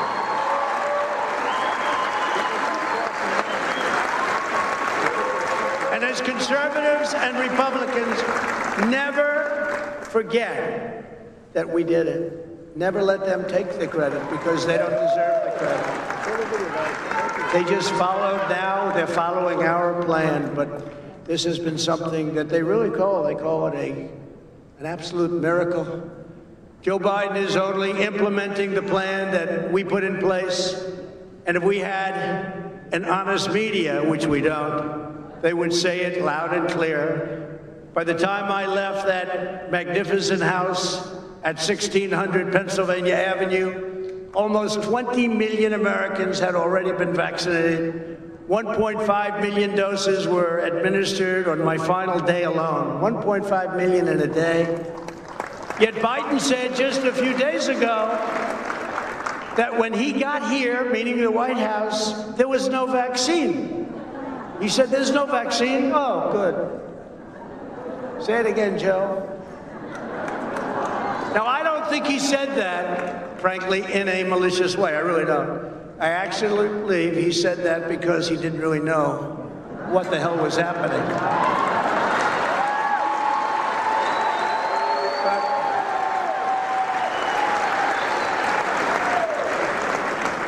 never let them forget this was us. We did this. And the distribution is moving along according to our plan. And it's moving along really well. We had the military, what they've done, our generals and all of the people, what they've done, incredible. But remember, we took care of a lot of people, including, I guess, on December 21st, we took care of Joe Biden because he got his shot. He got his vaccine. He forgot. It shows you how unpainful that vaccine shot is. So everybody go get your shot. He forgot. So it wasn't very traumatic, obviously, but he got his shot. And it's good that he got his shot. Last year, I predicted to you that the extremism, corruption, and incompetence of the Biden administration would be literally unprecedented in American history. Unfortunately, he has proven me 100% right. Already, as president, Biden has urged Congress legislation, shredding your Second Amendment. Your Second Amendment is in far bigger trouble than you know. And for 4 years, I fought like hell to save your Second Amendment, and we saved it 100%. We saved it.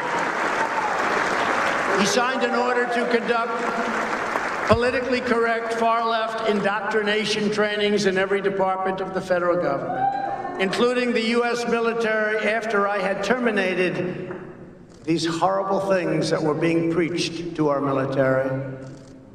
And he wants it to go forward. It's insane. Within his first few hours, Biden eliminated our national security travel bans on nations plagued by terrorism. His first priority was to open our borders to unvetted travelers from Libya, Yemen, Syria, Somalia, the countries where strict vetting cannot occur, countries that have tremendous problems, countries with tremendous terrorism problems. We did a travel ban. It was a real achievement. We told those countries, sorry, straighten out your act. We don't want people coming in where they had an ideology or a problem. We just couldn't have it. And it was incredible. How it worked was incredible. And he terminated it. We had to get it approved. It went all the way up to the Supreme Court of the United States. We got it approved, and he terminates it. In addition, he's already increased refugee admissions by nearly 10 times, but in effect, it'll soon be hundreds of times as millions of people flow up through our soon-to-be open borders. And by the way, the Border Patrol and ICE, these are some of the great heroes of our country. These are incredible people. I got to know them very well. Your family still cannot go out to eat at local restaurants, but Joe Biden is bringing in thousands upon thousands of refugees from all over the world, people that nobody knows anything about. We don't have crime records. We don't have health records. What are they bringing in with them? When I left office, we had virtually ended the endless wars. These endless wars, they go on forever. They go on forever. I would go to Dover and I would see caskets, coffins coming in. I'd see the parents and wives and husbands. I would see the kids. Endless wars, 19 years in Afghanistan. We have it down to almost nothing left, and I hear they might want to go back in. Iraq. Remember, I used to say, don't go in, but if you're going to go in, keep the oil. We didn't keep the oil. We had made historic peace deals in the Middle East like nobody thought were even possible. With not a drop of bloodshed.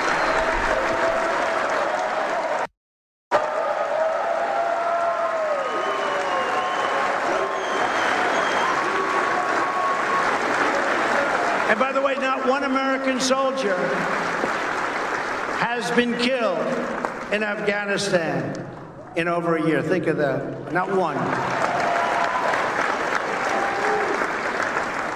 Those troops have largely come home. At the same time, the new administration unilaterally withdrew our crippling sanctions on Iran, foolishly giving away all of America's leverage before negotiations have even begun. Leave the sanctions, negotiate. Does anybody understand what I'm saying here?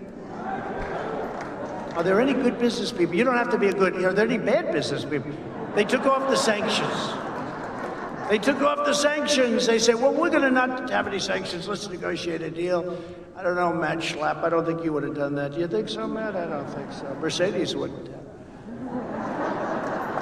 No, you do that, you make a deal, and then you do it. They wanted, I will tell you something, and I said it. Had we had a fair election, the results would have been much different, and we would have had a deal. We would have had a deal with Iran within the. They wanted those sanctions off. It took them off for nothing. For nothing. Now you watch how tough they negotiate. In another horrendous surrender, he agreed to get back into the World Health Organization for approximately $500 million a year, which is what we were paying. When I withdrew from the WHO, and you know the whole story with that, they called it badly. They really are puppets for China. They called and they wanted us to stay in. I said, how much are we paying? Approximately $500 million. How much is China paying? A much larger in terms of population country. Sir, they're paying $39 million. I said, why are we paying $500 million and they're paying $39? I could tell you why, because the people that made the deal are stupid, that's why.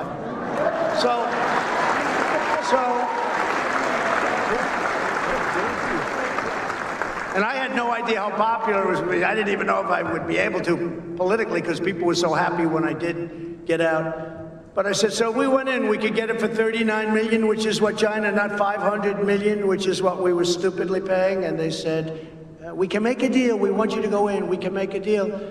Okay, and I decided not to do it. But we could have had it for 39. We could have had it for the same as China. And they decide now to go back into the World Health Organization and pay 500 million. What the hell is wrong with them? No, this is just emblematic. It's a tremendous amount of money, but compared to trillions, it's not, but it's a tremendous amount of money. Why would China pay 39 million and we're paying almost 500 million? Why?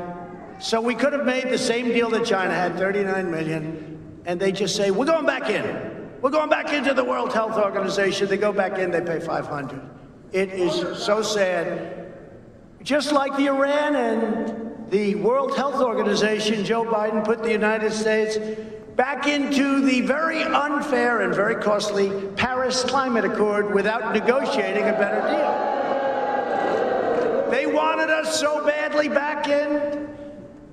I'll tell you, they wanted us. I was getting called from all of the countries. You must come back into the Paris Accord. I said, tell me why. Give me one good reason. First of all, China doesn't kick in for 10 years. Russia goes by an old standard, which was not a clean standard, and other countries. But we get hit right from the beginning. Would have cost us hundreds of thousands and millions of jobs. It was a disaster.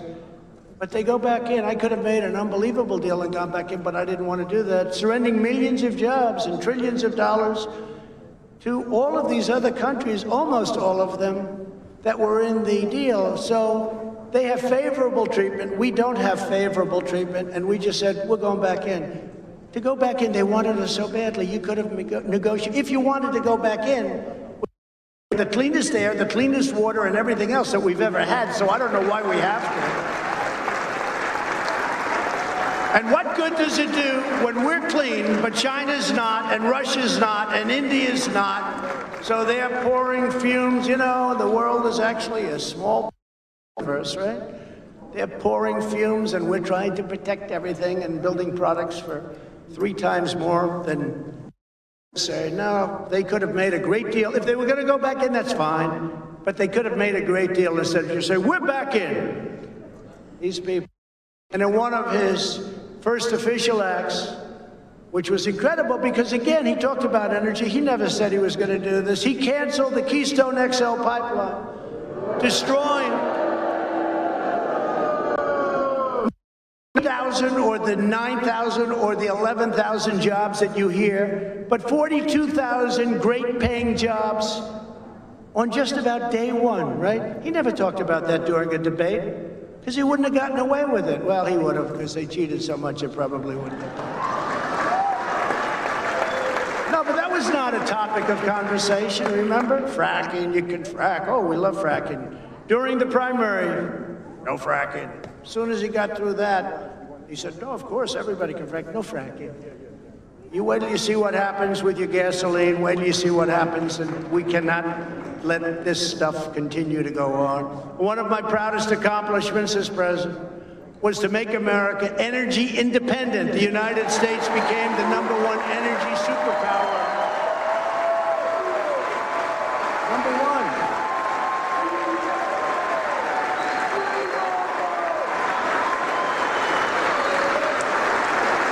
Became #1. Bigger than Saudi Arabia, bigger than Russia by a lot. We left them all in the dust. They were all in the dust. But if the Democrats have their way, we are heading from energy dominance to energy disaster. That's what's happening. You have to see what's going on. Everything's being closed up. It's a disaster. The blackouts we saw in California last summer and all the time. The windmill calamity that we're witnessing in Texas. Great state of Texas. We love Texas. But it's so sad when you look at it. That'll just be the start. How bad is wind power? So I talk about it all the time at Cpac, right? We went to Cpac, remember last, I said, we're going to watch the president. Well, Alice, the wind isn't blowing. I don't believe we'll have any electricity. Remember, we would kid, but I wasn't actually kidding. It's such an expensive form of energy. It's so bad for the environment. It kills the birds. It destroys the landscapes. And remember, These are structural columns with fans on them. They wear out, and when they wear out all over the country, you see them. Nobody takes them down. They're rotting, they're rusting. How this is environmentally good for our country, and it costs many, many times more than natural gas, which is clean. It costs many more and can fuel our great. We can't do that. And solar, I love solar. We don't have the capacity to do what we have to do to make America great again. Sorry, it just doesn't work. Under the radical Democrat policies, the price of gasoline has already surged 30% since the election, and will go to $5, $6, $7, and even higher. So enjoy that when you go to the pump. But they'll say, that'll be about $200 to fill up your van.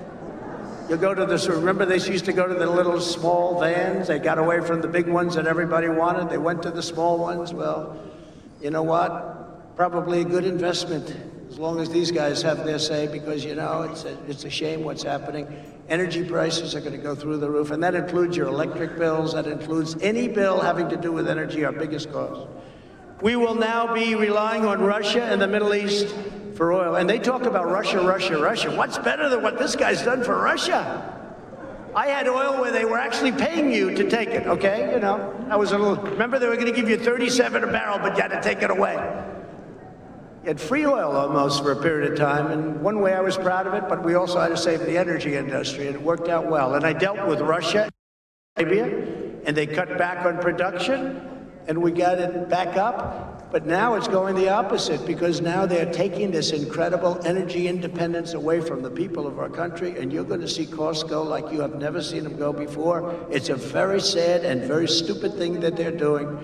The Biden policies are a massive win for other oil-producing countries and a loss for the United States and our great citizens. Joe Biden and the Democrats are even pushing policies that would destroy women's sports. A lot of new records are being broken in women's sports. Hate to say that, ladies, but got a lot of new records. They're being shattered. Years, the weightlifting, every ounce is like a big deal for many years. All of a sudden, somebody comes along and beats it by 100. Now, young girls and women are incensed that they are now being forced to compete against those who are biological males. It's not good for women. It's not good for women's sports, which worked so long and so hard to get to where they are. The records that stood for years, even decades, are now being smashed. If this is not changed, women's sports, as we know it, will die. They'll end. It'll end. What coach, if I'm a coach, you know, I want to be a great coach. What coach, as an example, wants to recruit a young woman to compete if her record can easily be broken by somebody who was born a man? Not too many of those coaches around, right? If they are around, they won't be around long, because they're going to have a big problem when their record is, we're 0-16, but we're getting better. No, I think it's crazy. I think it's just crazy what's happening. We must protect the integrity of women's sports. So important.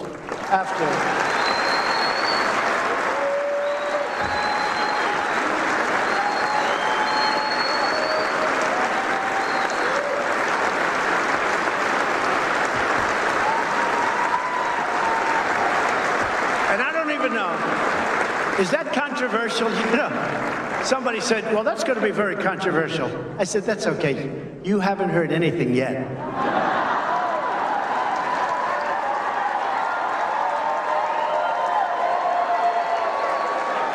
As you can see, the early weeks of the Biden administration have nothing less than, they've been a catastrophe for American workers and for American families. Of our mission. And for us, it's our movement.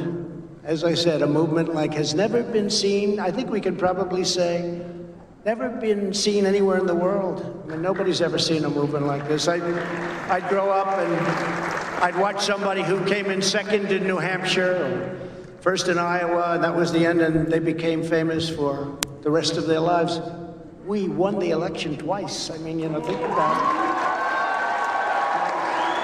it. The task for our movement and our party is to stand up to this destructive agenda with confidence and with resolve. The future of the Republican Party is as a party that defends the social, economic, and cultural interests and values of working American families of every race, color, and creed. That's why the party is growing so rapidly and is becoming a different party.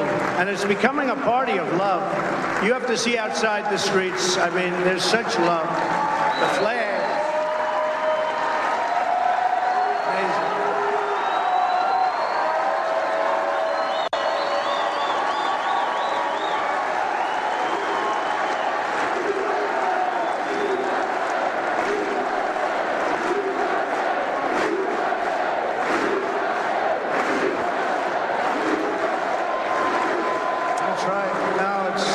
It's incredible, the people, the spirit.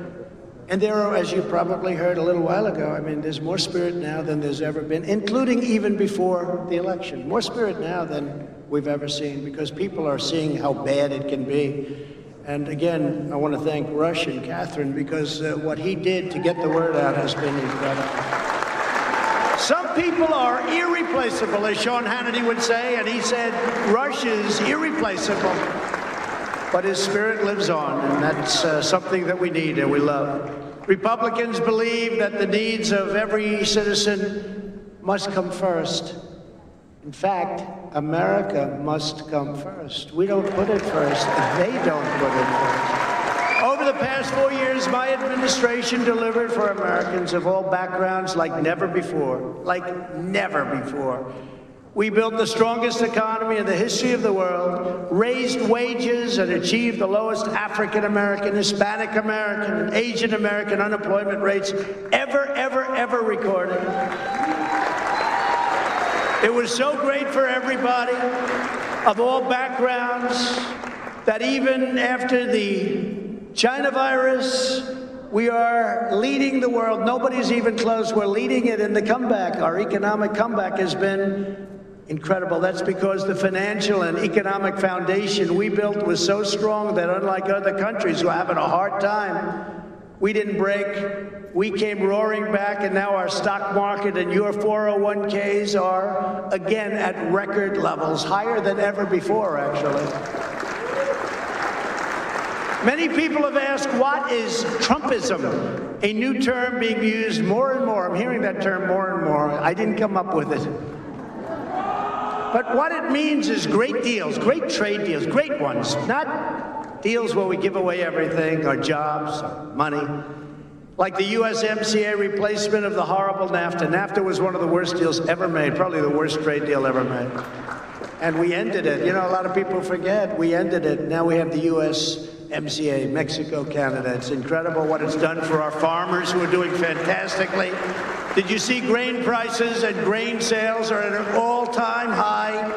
Wheat, all-time high. So many elements of farms and farmers, and they love me. And remember, it's going to be very close in Iowa. Well, it wasn't close. We won in a landslide, Iowa, because our farmers know, and they put up with it, and we did a lot of work with the tariffs and all these things that we had to do to get it, and now the farmers are doing great. But they're setting records. It means low taxes and eliminating job-killing regulations, Trumpism.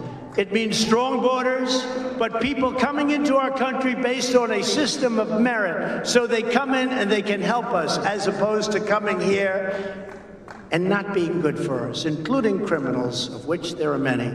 It means no riots in the streets. It means law enforcement. It means very strong protection for the Second Amendment and the right to keep and bear arms. It means support for the forgotten men and women who have been taken advantage of for so many years, and they were doing great.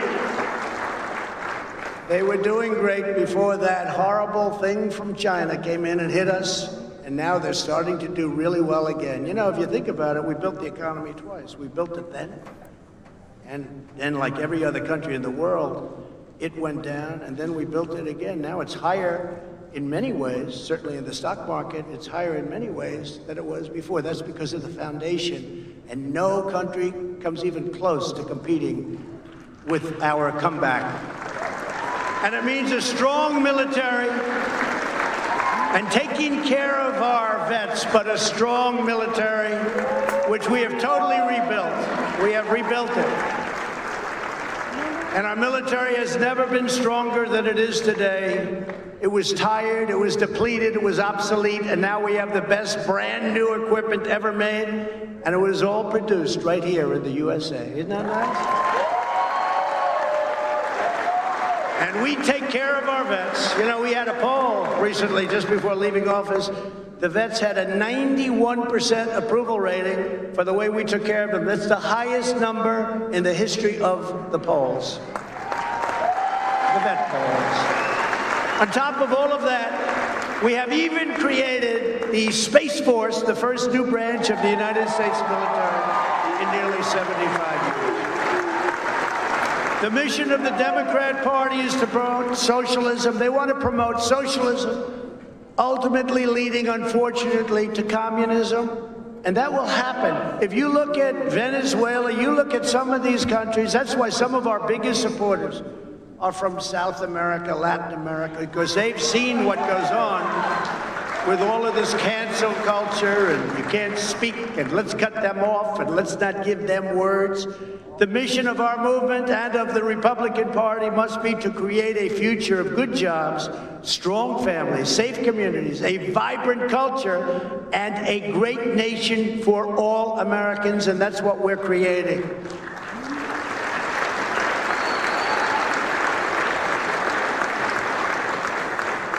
Their party is based upon unvarnished disdain for America, its past, and its people. You see that happening. It's horrible, the way they treat the legacy of our country, the culture of our country. Our party is based on love for America and the belief that this is an exceptional nation blessed by God.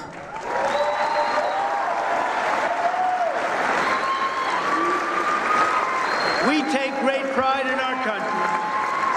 We teach the truth about history. We celebrate our rich heritage and national traditions.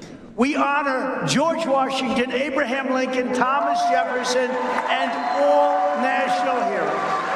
And of course, we respect our great American flag.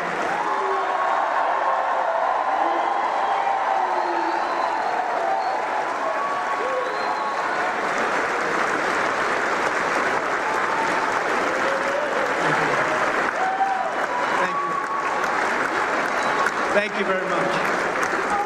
Thank you very much.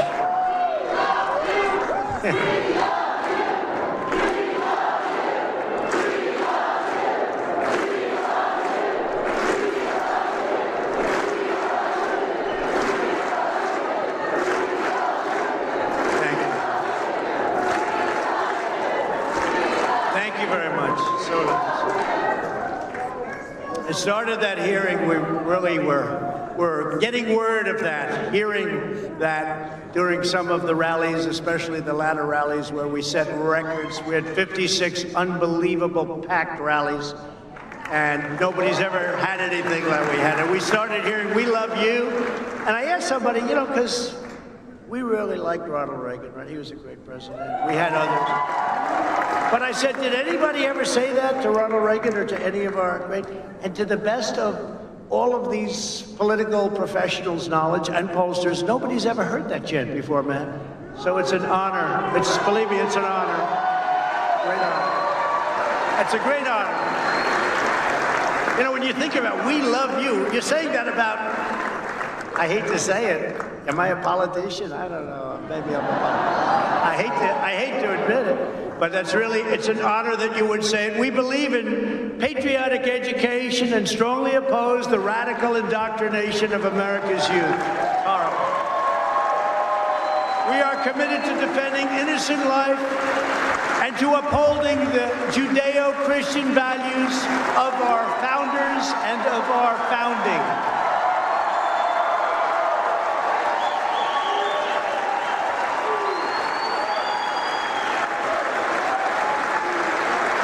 We embrace free thought.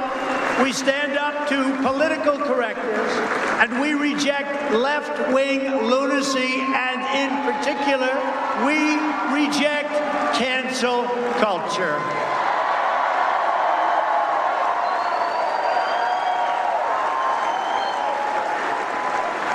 We know that the rule of law is the ultimate safeguard, and we affirm that the Constitution means exactly what it says, as written, as written.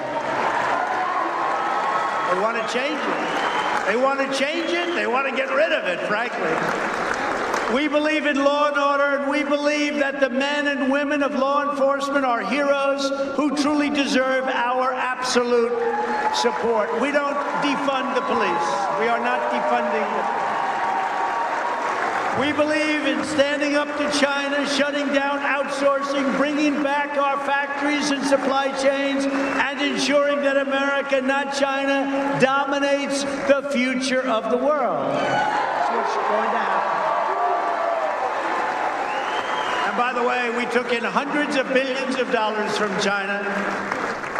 During my administration, they never gave us 10 cents. It was a one-way street. We took in hundreds of billions, and during negotiations, they would say, look, the one thing, we don't want any more of these tariffs, Those tariffs, we took in so much money. And what happened is they became competitive. So what happened with people, they wouldn't go to China. They'd build a lot of it back in our country. They would make it here instead.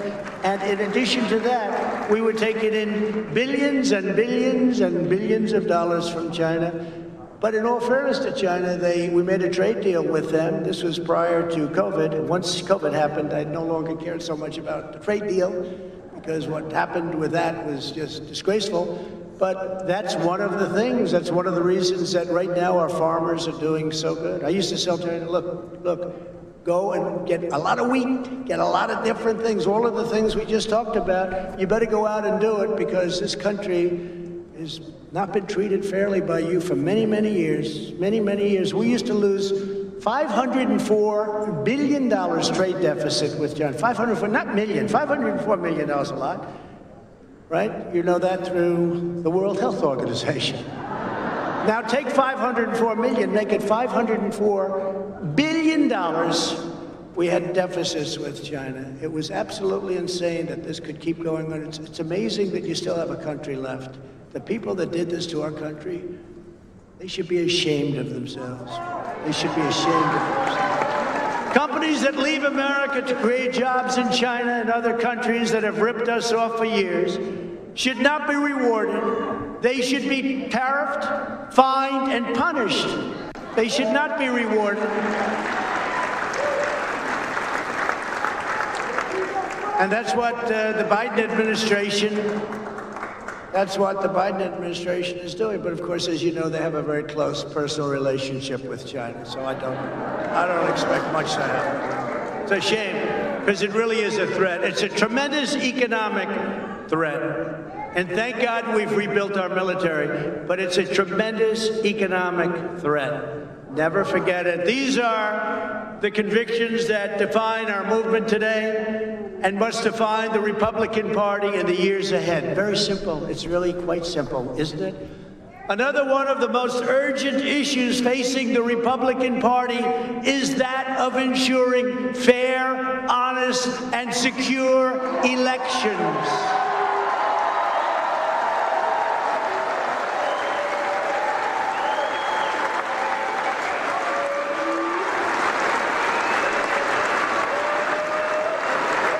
Such a disgrace, such a disgrace. Such a disgrace.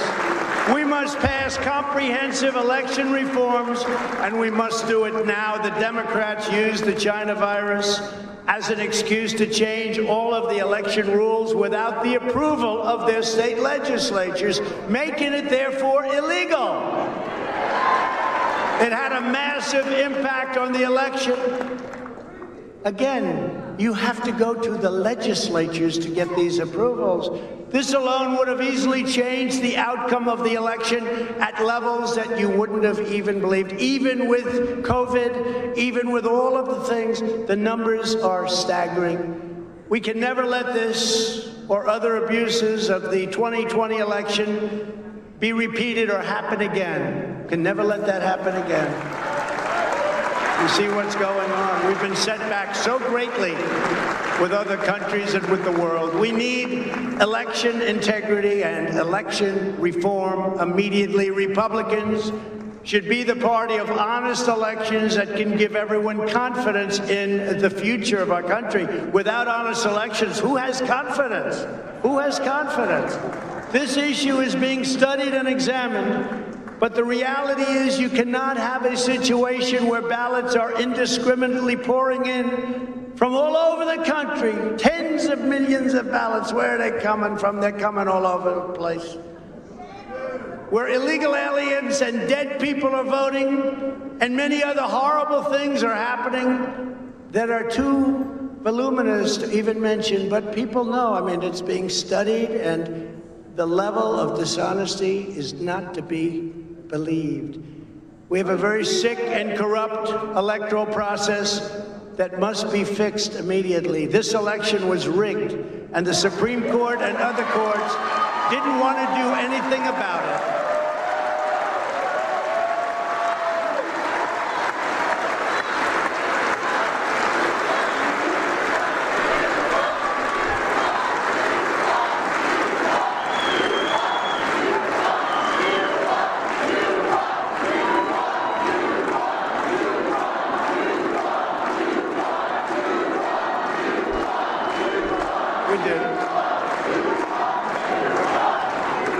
If you just take that one element where they didn't go through legislatures, it's illegal. You can't do it. It's in the Constitution.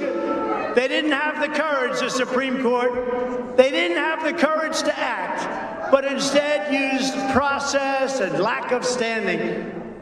I was told the President of the United States has no standing. It's my election, it's your election, we have no standing. We had almost 20... If you think of it, we had almost 20 states go into the Supreme Court so that we didn't have a standing problem. They rejected it. They rejected it. They should be ashamed of themselves for what they've done to our country. They didn't have the guts or the courage to make the right decision. They didn't want to talk about it.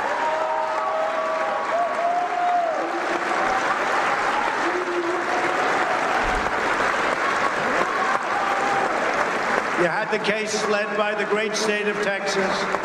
18 states went in. You don't have standing. Oh, let's not talk about it. They didn't have the guts to do what should be done. And that's on top of all of the other forms of cheating, but this is the most basic of all. They would have local courts and local politicians change the rules, in some cases a day or two before the election. This should never be allowed to happen to another presidential candidate or presidential race. Should never be allowed to happen. Today I want to outline the steps that we must take to have an election system in this country that is honest, fair, and accurate. We need one election day, not 45, 30.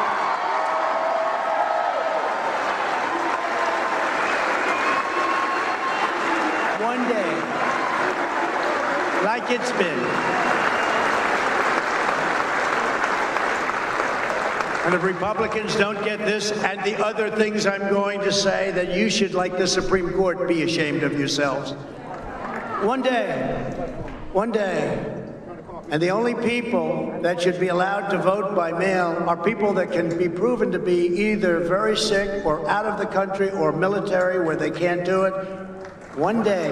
They have millions and millions of ballots sitting around all over the place for long periods of time. Gee, I wonder what happens with those ballots. I wonder what happens. It's common sense. It's a disgrace. It's an absolute disgrace. There should be a legitimate reason for someone to vote absentee. Has to have a reason. We should eliminate the insanity of mass and very corrupt mail-in voting. We must have voter ID. Voter ID.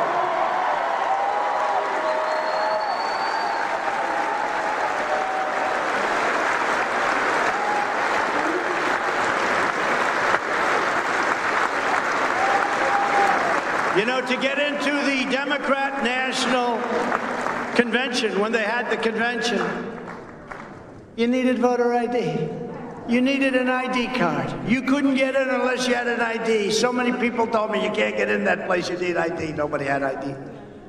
You need voter ID. They know that. This is a con job. They're conning everybody. They know that. They know the wall was good. They knew the wall would work, but they didn't want to have it because we wanted it. I made one big mistake on the wall.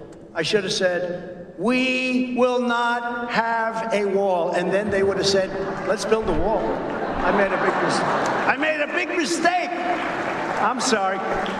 Took us a year and a half extra because of that mistake. We will not have a wall. We need a wall immediately, said Chuck Schumer. We need universal signature matching.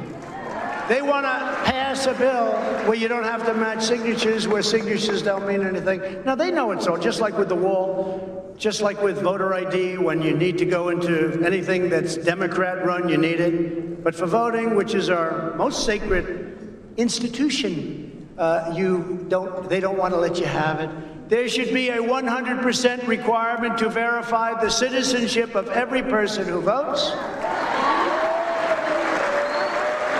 There must be a chain of custody protections for every ballot. Every ballot.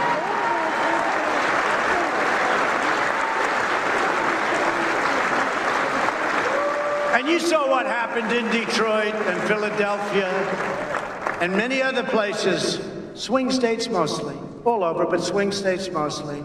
You saw what happened. You saw what was going on. You saw that more people, you take a look at the votes, when you have more votes than you have people. That's a problem, right? Is that a problem? You know, we have a little problem adjusting in Detroit. We seem to have more votes than we have people. A lot more votes. An election-changing number. We're not talking about a number where you catch, no, these are election-changing numbers. In Pennsylvania, they had hundreds of thousands of more votes than they had people voting. What's that all about? What's that all about? Cheating, they say. Yeah, I'd say so. In the history of our country, and it has taken place for years in Pennsylvania and Detroit and various other places, but there's tremendous, never like this, because they use COVID as a way of cheating. That's what happened, and everybody knows it. Hundreds of thousands and millions of ballots. They used it as a way of getting what they've wanted for many years, and the Republicans have to do something about it. They better do something about it. Our election process is worse than that, in many cases, of a third world country. You know that. You saw what was going on. Even if you consider nothing else, it is undeniable that election rules were illegally changed at the last minute in almost every swing state, with the procedures rewritten by local politicians. You're not allowed to do that. And local judges. They want more time, they want this, they want that, all done by local politicians or local judges, as opposed to state legislatures as required by the Constitution of the United States. And these are numbers that are massive. These aren't little numbers. These are numbers that in each state is a transformative number. It changes the outcome of the election. And it's not close. Regardless of your political views, this should concern you as a constitutional matter. And the Supreme Court, again, didn't have the guts or the courage to do anything about it. And neither did other judges. And Democrats even admitted in Time magazine, which is, I would say, on the liberal side, that they just couldn't hold it in. They had to brag about it. Because what they did, they had to brag about it. They couldn't do it. You got to read the story. It's a disaster. It's a disaster for our country that we can allow something so corrupt to happen. Read that article. I really encourage you. You read that article. Yet all of the election integrity measures in the world will mean nothing if we don't have free speech. And that's where we're at now. If Republicans can be censored for speaking the truth and calling out corruption, we will not have democracy, and we will have only left-wing tyranny. And we can do this. We can do this. We're smarter than they are. We're tougher than they are. For some reason, we just don't. We don't get it done. We let them attack our businesses, and we don't attack their businesses. I believe your numbers are bigger than their numbers, but you're nicer than they are. You're not as vicious as they are. In the past, we would debate. I would have it. I'd debate. You've seen me for many years. They throw something. I debate. They debate. Who knows who wins? You know, people go, they vote, they see what happens. But they would have an idea. They would disagree. The public would hear it. The debate and discourse would take place. And then somebody would make a decision. You would win. You would lose. The public would make up its mind. But now there is no debate because they refuse to allow our side to even speak or be heard. They don't want debate because we have easy victories in a debate. Very easy victories. It's called common sense. It's called other things, but it's called common sense. So they don't want to debate. The time has come to break up big tech monopolies and restore fair competition.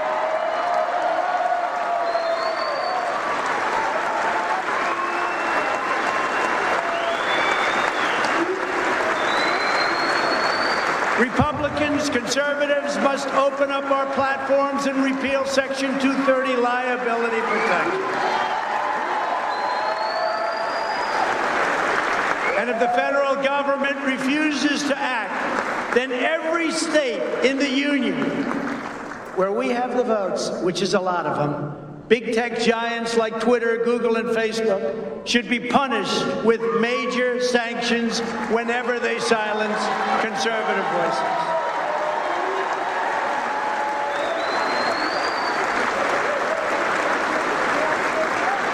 And Governor Ron DeSantis of Florida and in Texas and in other states are doing this.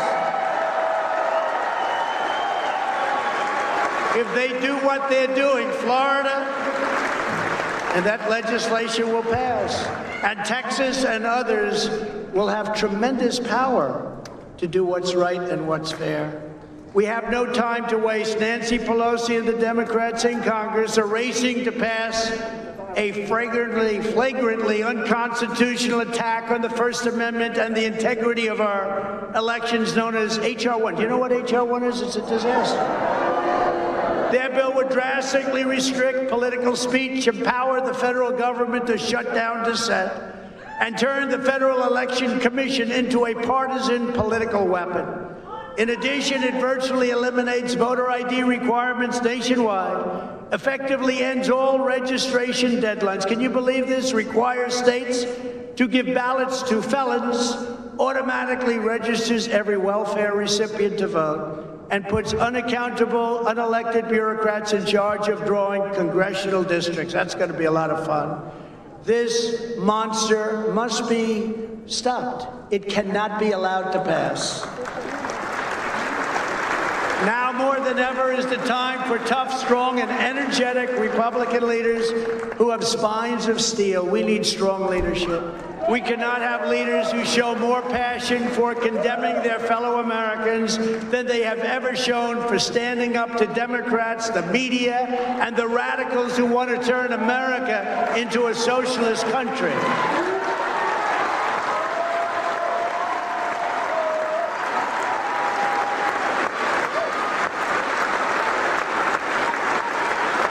Instead of attacking me and, more importantly, the voters of our movement, top establishment Republicans in Washington should be spending their energy in opposing Biden, Pelosi, Schumer, and the Democrats. I've said to some of them, I said, you know, during the Obama years and now during Biden, if you spent the same energy on attacking them, you'd actually be successful, as you do on attacking me in many cases. The Democrats don't have grandstanders like Mitt Romney, Little Ben Sass, Richard Burr, Bill Cassidy, Susan Collins, Lisa Murkowski, Pat Toomey. And in the House, Tom Rice, South Carolina, Adam Kinzinger, Anthony Gonzalez, that's another beauty. Fred Upton, Jamie Herrera Butler, Peter Meyer, John Katko, David Valadeo, and of course the warmonger, a person that loves seeing our troops fighting, Liz Cheney. How about that? The good news is, in her state, she's been censured, and in her state, her poll numbers have dropped faster than any human being I've ever seen. So hopefully they'll get rid of her with the next election. Get rid of them all. Democrats are vicious. Remember this, it's true. Democrats are vicious. He said evil. Well, there is evil there. But they're vicious, they're smart, and they do one thing. Gotta hand it to them. They always stick together. You don't have Mitt Romneys in the group. They always stick together. Fortunately, for the Republican Party, the Democrats have horrible policies like open borders, sanctuary cities, defunding the police, and the ridiculous, totally ridiculous, Green New Deal. So they stick together, they're smart, they're vicious, they got everything going, but their policies are no good. So hence we have, congratulations, the Republican Party.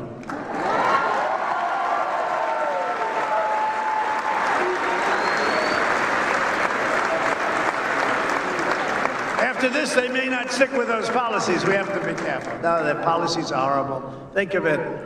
Defund the police. How did that work out? But if Republicans do not stick together, the rhinos that we're surrounded with will destroy the Republican Party and the American worker, and will destroy our country itself. The rhinos, you know, Republican in name only. But the Republican Party is united. The only division is between a handful of Washington, D.C. establishment political hacks and everybody else all over the country. I think we have tremendous unity. When you look at the crowds outside that want your seat so badly, they will take your seat in 2 seconds. They want your seat. Congratulations. Congratulations on getting in, by the way. I'm very happy. And that's why I'm announcing that I will be actively working to elect strong, tough, and smart Republican leaders.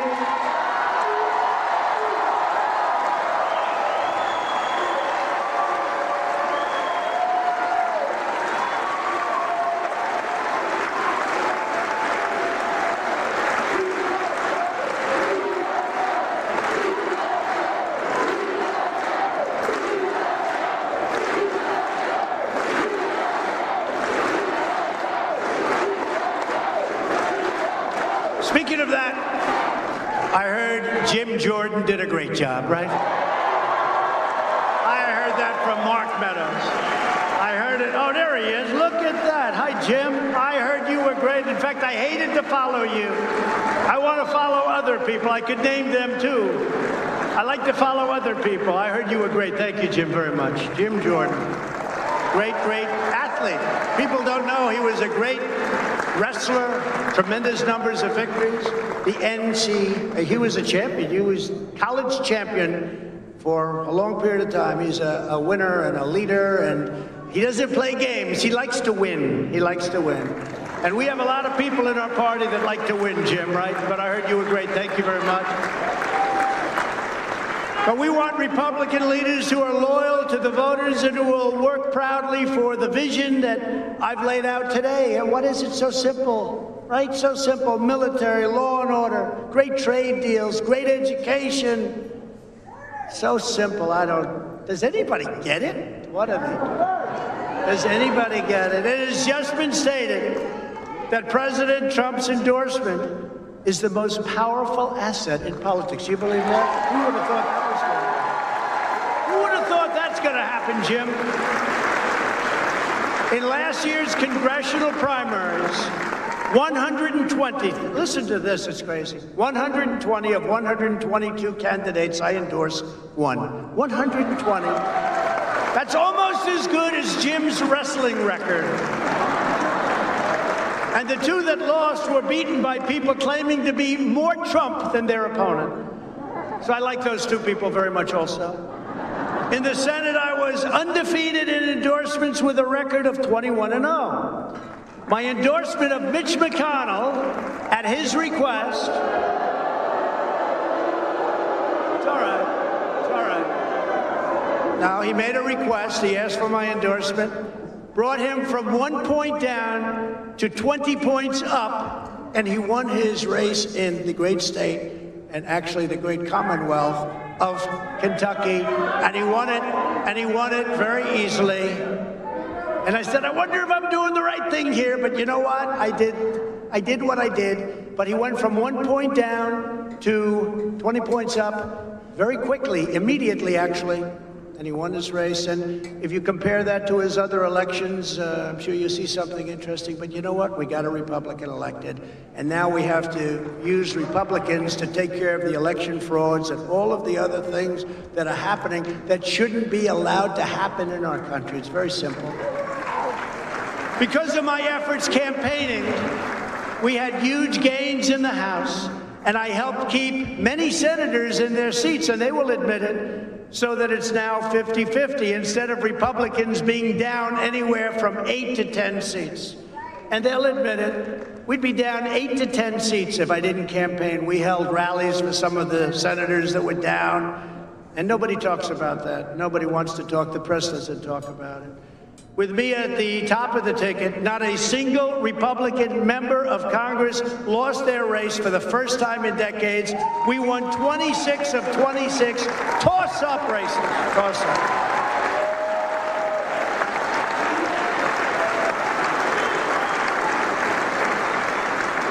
Think of that, 26 of 20, and those are toss-up. Those are races that could go anywhere. We were expected to lose 25 seats, and instead we won 15 seats and almost, oh, why couldn't we have done a couple of more? Almost cost Crazy Nancy her job. We'll do that the next time around. I received almost, listen to this number, because you know the fake news doesn't ever talk about these numbers. I just heard this one for the first time. I received almost 1.5 million more votes than all of the Republican House candidates combined. So how the hell is it possible that we lost? It's not possible. I got more votes. I got more, which is me. When I say I, I'm talking about we. We got more votes than any incumbent president in the history of our country. Almost 75 million votes. And that doesn't include the votes and ballots they threw out, okay? If you include them, you'll see numbers that are much different. We did even better in the second election than we did in the first. You know, I won the first.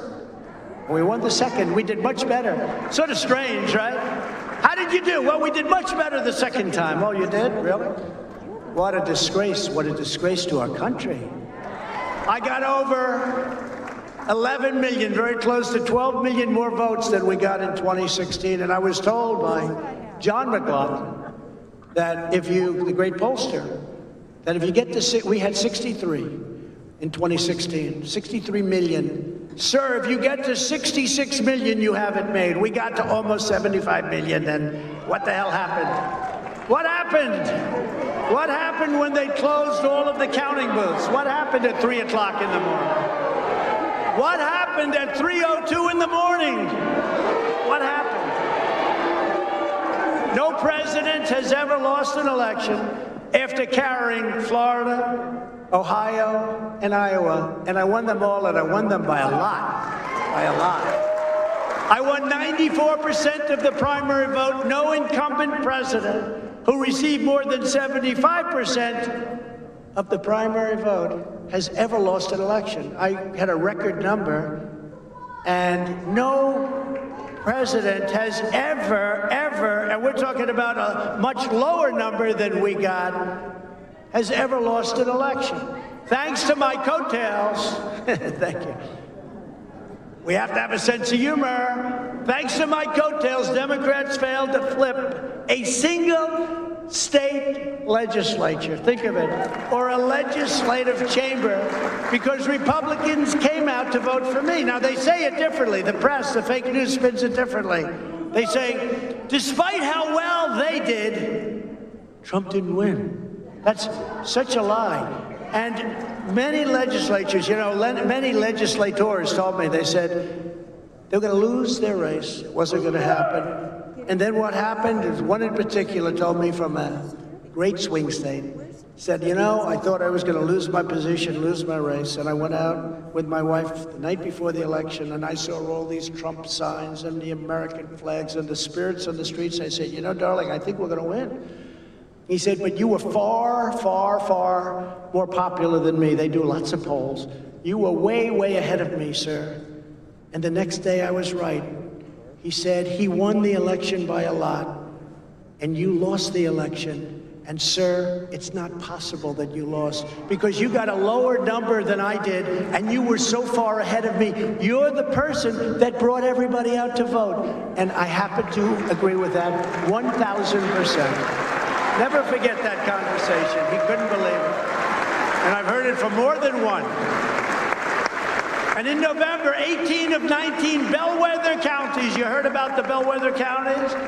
18 of 19 bellwether counties that have correctly predicted every presidential election for decades, many decades, voted for Trump, not for Biden. And it was a shocker to those people that go for the stats. It was a shocker. They voted for Trump. 18 of 19 voted for Trump. There's never been anything like that. And yet, did Biden win? No. If you want to help us take back the future of our country, go to DonaldJTrump.com. I don't do this. I've never done this, but it's time that we have to put forces together, because these people with their big tech and their fake news media right back there, okay? And when you talk about election, they turn off. When you talk about, they probably have them going because they also care about ratings, but when they talk about election, they turn off the cameras. You know why? It's a very sore subject, okay?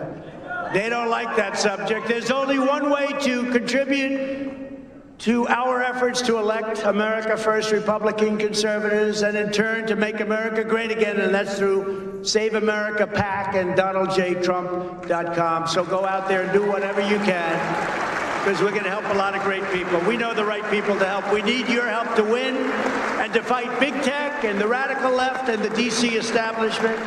We need to save your Second Amendment, which is under siege.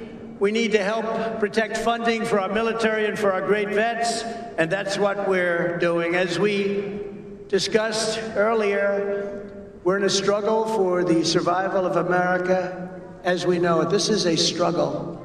This is a terrible, terrible, painful struggle. The path ahead will not be easy, but we will win. We are going to win. Ultimately, we always win. And when we do, history will show that this was the moment when we could have given up, when we could have despaired, but instead we chose to keep on pushing forward. The greater the challenge and tougher the task, the more determined we must be to pull through to triumph. We have to have triumph. We have to have victory.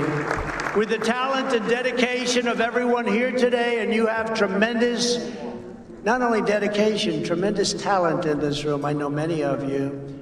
That is exactly what we will do. We will go on to victory. We will summon the spirit of generations of American patriots before us, like those heroes who crossed the Delaware, conquered the Rockies, stormed the beaches, won the battles, and tamed the unknown frontiers. We will persist, and we will prevail. We're tougher than they are. We're stronger than they are.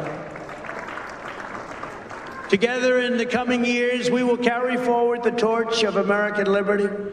We will lead the conservative movement and the Republican Party back to a totally conclusive victory, and we've had tremendous victories. Don't ever forget it. With your help, we will take back the House. We will win the Senate, and then a Republican president will make a triumphant return to the White House. And I wonder who that will be. I wonder who that will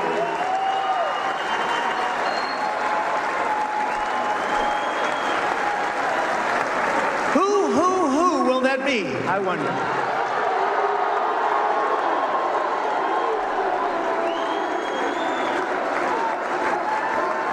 Standing before you today, I am supremely confident that for our movement, for our party, and for our country, our brightest days are just ahead, and that together we will make America prouder, freer, stronger, and greater than it ever has been before. Thank you, Cpac. God bless you, and God bless America. Thank you all. Thank you.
All right, everybody, welcome back to News Now from Fox. You were just watching for about an hour and a half former President Trump make remarks in front of the Cpac crowd there in Orlando, Florida. We just want to kind of go over some of those comments that he made. There was a lot in that speech that we want to get to, but let's start right now with probably the biggest headline out of that.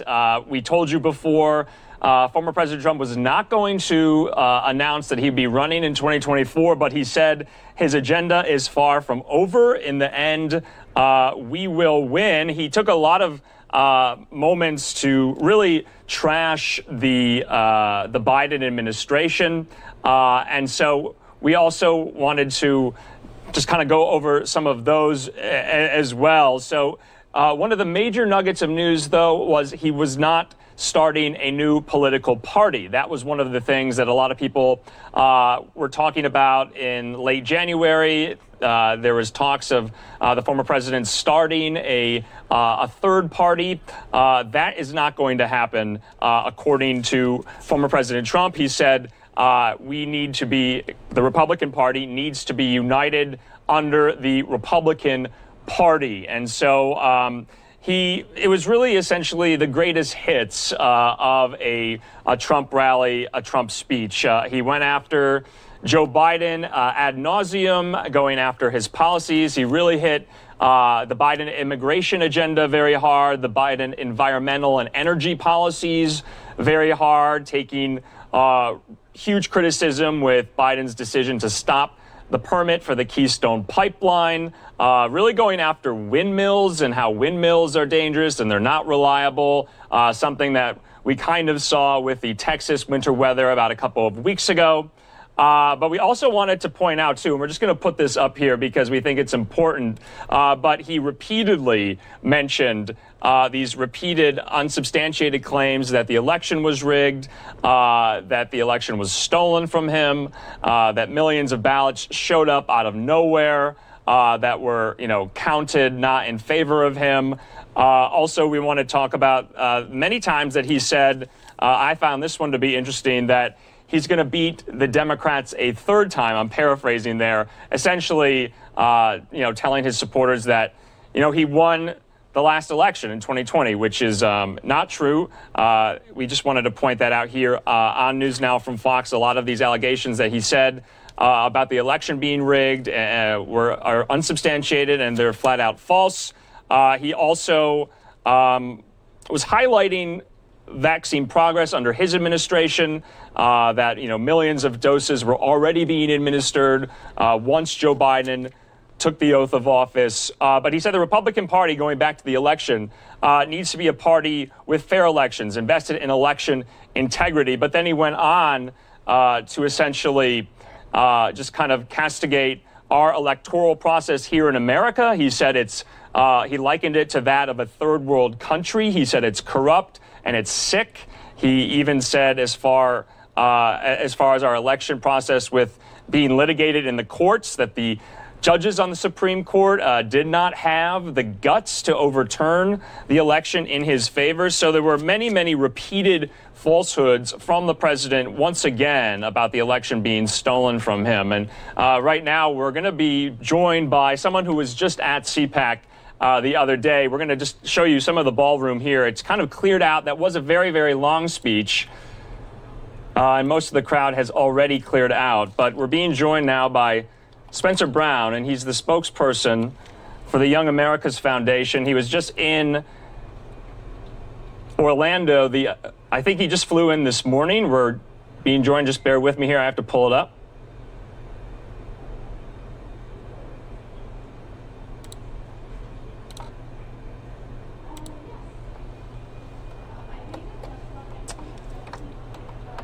And Spencer is joining us right now. Spencer, thanks so much for being with us. We kind of wanted to just talk about your view of the speech itself and what it means for the party going forward.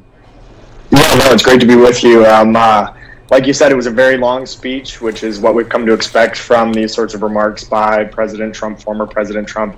And I was furiously taking notes, trying to kind of figure out what the gist of this was going to be. And I think, as you mentioned, it was sort of the laundry list of complaints that he has and a lot of conservatives or Republicans have with the Biden administration so far. You know, everything from the immigration issue. I did think it was interesting that he hit on the theme of Cpac this year. As you mentioned, I was there until this morning, actually, and the theme this year is America Uncanceled. And we obviously heard the president, former President Trump, speaking about the problems with the left-driven cancel culture in the country, and when that comes to erasure of history and changing sort of the politically correct education or training that's given to federal employees and our troops. So it was interesting to see him hit on those issues. The one thing that I was, I guess, maybe a little bit surprised to hear him hit on is the undermining of women's sports that we see going on from the left today. That's sort of a third rail still in a lot of conservative or Republican circles. And I think it was good that he addressed that. That is something that is a major issue that a lot of conservatives aren't talking about as a social issue because they view it as, you know, somehow alienating. But actually, that's one of those things that is more unifying than I think it is dividing in this country right now. I think there was a lot of positives that he talked about in that speech, you know, sort of rounding up again the accomplishments of the last 4 years, whether it be the Abraham Accords or the reforms to the VA system, talking about the USMCA trade deal. There's a lot that he has that he can talk about and he can herald. But obviously, you know, I think everybody knew we weren't going to make it out of that 90 plus minutes without sort of a relitigation again of the 2020 election. Yeah, and Spencer, that was kind of one of the other things that I was mentioning and noticing was because there was about an hour or so where it almost was kept on script and it almost was kept to touting his accomplishments from his 4 years, going after the Biden administration, even hinting at things he would have done, you know, not that possibly they might not have gotten done in a second term, but with likes to the Iran deal and having a new deal with Iran. He mentioned something like that. But then it kind of really devolved. And my question for you is, you know, how hard is it going to be for the party to unite? The former president wants the party to unite, but then again, he name-checked all those Republicans who voted to impeach him, who voted to convict him in the trial in the Senate. It didn't really sound like unity to me. Yeah, no, that was an interesting sort of dichotomy in the remarks. You know, we talked about we have to stick together. We have to carry this torch of liberty forward, which I think is obviously the most important thing for conservatives to be focused on. And that was really something that was front and center at Cpac all week. I was on the main stage on Thursday morning or Friday morning, I believe. And that was one of the topics that came up as well, is how do we, as conservatives, stand up against what seems to be, as the president actually pointed out today, a very unified Democratic Party and a very sort of unified leftist movement. But I do think that misses the point that both sides have pretty healthy disagreements going on within their ranks right now. You know, obviously there's everyone that he name-checked in his speech versus kind of everybody that's been at Cpac this week. But if you look at the Democratic Party, they're not necessarily any more unified. And if you look at where sort of the cracks are forming right now. You can see that these supposedly heroic governors that have been propped up for so long in California and New York are finding that they don't have a lot of friends left within their own party right now because of the actions they've taken surrounding COVID, and in Governor Cuomo's case, the allegations of sexual harassment. And then if you look as far as the Biden agenda, you see that it's already hitting a lot of speed bumps when it comes to Congress, and you have the squad in the House demanding $50,000 in student loan forgiveness, whereas President Biden is only offering really like $10,000 right now. And you can see that there's actually a good bit of division on the left right now. And so I think that's where conservatives have sort of their counterpoint, where they can keep sort of needling at that and saying, the left's house is not in order at all. And so to say that somehow they're unified while conservatives are the ones in disarray is just not a fair argument to make. And Spencer, we're a stream, so we have a lot of time to kind of break this down, and thanks for staying with us on this Sunday night. One of the main goals for this speech was to kind of shore up support to retake the House and the Senate in the 2022 midterms coming up. Do you think the former president really hammered that message home? I think he laid out a lot of the priorities that the conservatives who are going to be running should be focusing on. I think he talked about that message. As you pointed out, this sounded a lot like all the rallies going back even to 2015 and obviously this last cycle as well, but talking about the forgotten men and women, the working men and women from every race, color, and creed who see what's going on in Washington and think they don't care about me, they don't care how I'm doing, they don't care about my small business. And I think even though conditions today are very much in a different place than they were back in 2015 and 2016 and in 2020, that same sort of disconnect and that problem with sort of the faraway bureaucrat in Washington and the clumsy hand of federal government can be used to point out why conservative principles and policies and leaders should be given the chance to lead. If you look at whether it's the COVID relief bill that right now is going through Congress, thanks to Schumer and Pelosi, that's something that very little of it actually goes to help anyone who's struggling under these lockdowns. It's mostly all these special interest pet projects, whether it's that underground tunnel in Silicon Valley or, funding for all these sort of leftist pet projects. That's a huge way for conservatives who think they want a shot at Congress to point out that they can get there and they can actually do things that will help their constituents. And I think a point that Jim Jordan made in his sort of opening speech before the President Trump spoke was that if you're going to run on these conservative principles, when you get there, you actually have to govern with conservative principles. You have to do what you say you're going to do. And I think that's something that President Trump set a very good example for when he ran and won. And obviously, I think a lot of those principles and the accomplishments that he has from the last 4 years, thanks in part to conservatives and Republicans in the House and the Senate when they held those chambers, offers a really good roadmap for how they can run a campaign, how they can focus on the issues that matter to real Americans and not just sort of the media ruling class or those who live on the coasts. And Spencer, we saw that, after the January 6th Capitol riot there, that a lot of people didn't think or thought that maybe then President Trump, people would in the party kind of flee from him. But that's not the case after Cpac. I mean, you saw that the party, he is the kingmaker, he is the head. He said, quote, the Trump endorsement is the best political asset a candidate can get coming up in the midterms. And then he mentioned Mitch McConnell's name to boos in the audience. Do you see a disconnect there? I think that was one of the interesting points. If you look at specifically the Cpac audience, that is 100% true. He is the kingmaker still with that audience, and sort of what that audience in Orlando this week represents across the entire country. The Cpac straw poll that they did, they announced the results just a little bit before President Trump spoke, and 95% of people who are at Cpac this week who voted in the straw poll want the Trump agenda to continue.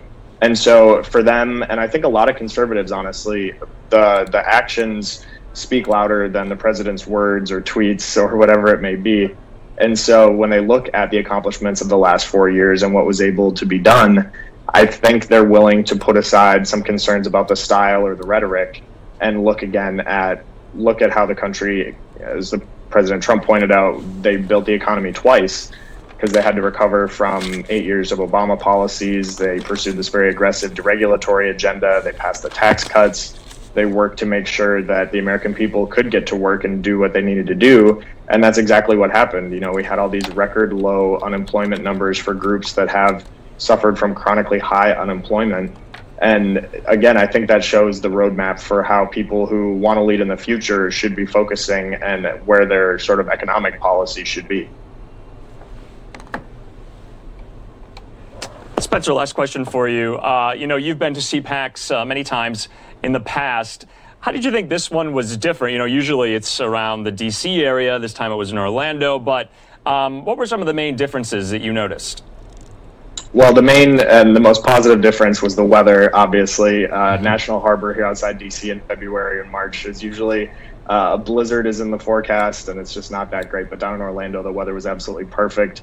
I think this year especially, it served a really important purpose for conservatives, and that was finally an opportunity for us to come together again and sort of have that camaraderie that we've lacked due to all the COVID restrictions. You know, this Cpac 2020 was kind of the last normal event any of us had. And so to be able to come back together in 2021, thanks to Governor DeSantis and his ability to lead down in Florida and keep people safe while still allowing businesses and things to be open, gave us a really great opportunity. And that kind of goes to one of the points I actually made on the main stage on Friday morning, which was that conservatives often feel alone. It's definitely true on college campuses and the students I work with. But it's true just kind of universally, you know, whether you're in a workplace that's more dominated by liberals or wherever, coming together to realize and remember that you're not alone and that there are millions and millions of Americans who share these same ideas about limited government and sort of the need for freedom to triumph over socialism is so important, and I think is very invigorating for conservatives. And so I think it served its purpose again this year. Cpac as an event is obviously just a lot of mayhem, but the good kind of mayhem. The Reagan dinner, which was last evening, had a really beautiful tribute to Rush Limbaugh, and his widow was there and spoke, and we heard from Sarah Huckabee Sanders and Mike Huckabee, and it was just a great event to bring conservatives together and remind us why we fight for these ideas. And hopefully that translates into a lot of on-the-ground action in the months ahead. All right, Spencer Brown from YAF, we thank you so much. Anything else you'd like to bring up from the speech? I know it was a lot packed in there, but while we have you. Yeah, I think another thing that just grabbed my attention, you know, as somebody who works for YAF, we were working with students every single day all over the country, and it was very good to again hear him emphasizing issues that matter to young people and to students. You know, he talked about not just cancel culture, which is sort of an outgrowth of what we see on college campuses, but also address directly the problems with the left's desire and implementation of an erasure of most of U.S. history that's been deemed too problematic by their sort of censor-happy people. And so talking about the need to teach the truth about our history is so important, and something that, you know, he was working on through his administration with a couple different executive orders and things like that. It's good to see that he still views that as an important policy priority, and one that he wants the rest of the movement to continue fighting for. And so it was very, I think, heartening to see that. And I know young people especially appreciate realizing that their plight and their struggle is not going unnoticed by those who are leading this movement. All right, Spencer Brown from YAF. Thank you so much for joining News Now from Fox on this Sunday night to break that all down with me. See you again. Absolutely. Take care. All right, and we'll be talking again to Alina Shirazi. She's one of Fox 35 Orlando's reporters. She's on the ground. We're going to go to a quick commercial break. Then we're going to get her shot up and ask her a few questions on what it was like in the ballroom there as Trump gave his speech, his first speech back post-presidency after January 20th. So see you back here after the break in 2 minutes.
And welcome back, everyone, to News Now from Fox. I'm Andrew Kraft. I want to thank everyone for watching on this Sunday afternoon or Sunday night from wherever you're watching us from, depending. We are going to go out now to my colleague, former colleague, Fox 35 Orlando's Alina Shirazi. She's still in the Hyatt Ballroom, where it's cleared out, I think, by now, after former President Trump spoke. She's going to give us an on-the-ground kind of view and vantage point of what it was like in the ballroom, and then we're going to break down some more of Trump's speech. Alina, thanks so much for joining us on News Now.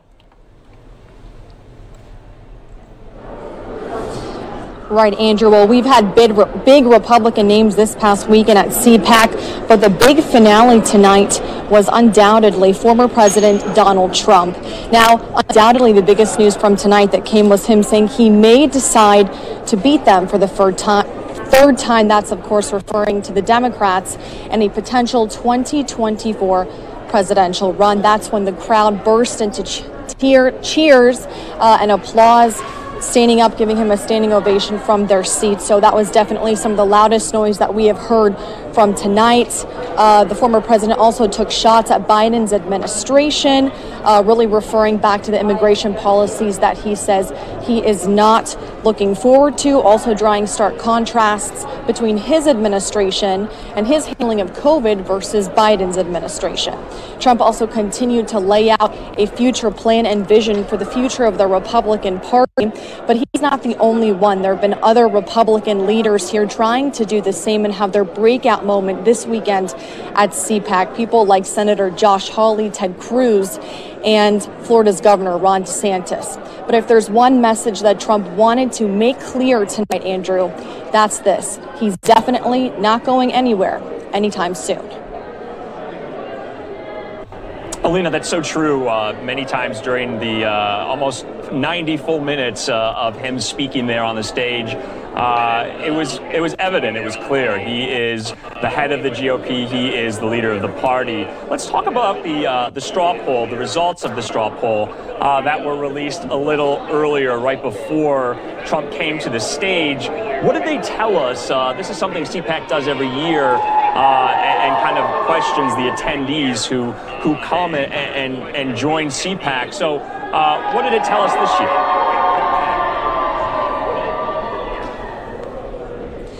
Right. Well, as you said, we just got some of those results from the 2021 straw poll. And as you said, again, taking a temperature check of the direction that the Republican Party is headed. One of those questions, do you want Donald Trump to run for president again in 2024? We know 68% said yes. That's 7 out of 10 of the people here that agreed to that. Another question here, if the Republican Party primary were held today, who would you vote for? The biggest majority said Trump, and second in the lead was DeSantis. And also with question about Trump's job approval, he got a 97% job approval rating. So that's just some of the most noticeable things coming out of that straw poll, Andrew. All right, Alina Shirazi from Fox 35 in Orlando. You were our eyes and ears on the ground for us there for News Now from Fox. Any other last comments, last thoughts from this last day at Cpac with the former president? Well, it seems like the crowd you can hear behind me is still making some cheers right now, so everyone here is still pretty excited. But today, of course, is the last day of Cpac, so it is the last day, and we're going to see what the future has in store for the Republican Party, Andrew. That's right, Alina. Will it remain united or divided? It all remains to be seen ahead of the 2022 midterms to see if they can retake control of the Senate and the House. Alina Shirazi, thank you, and we'll see you again soon. See you again.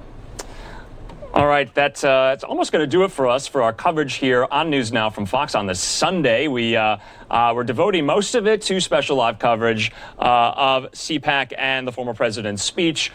We can probably spend a couple more hours kind of diving deep into what was said, what the former president's plans are, what some of the falsehoods that he said, and there were some of the accomplishments he touted while he was president and he was in office, and there were many as well. and some of the criticisms he leveled at the Biden administration. And so we could spend here all night on the stream talking about all of that. We don't have the time for that.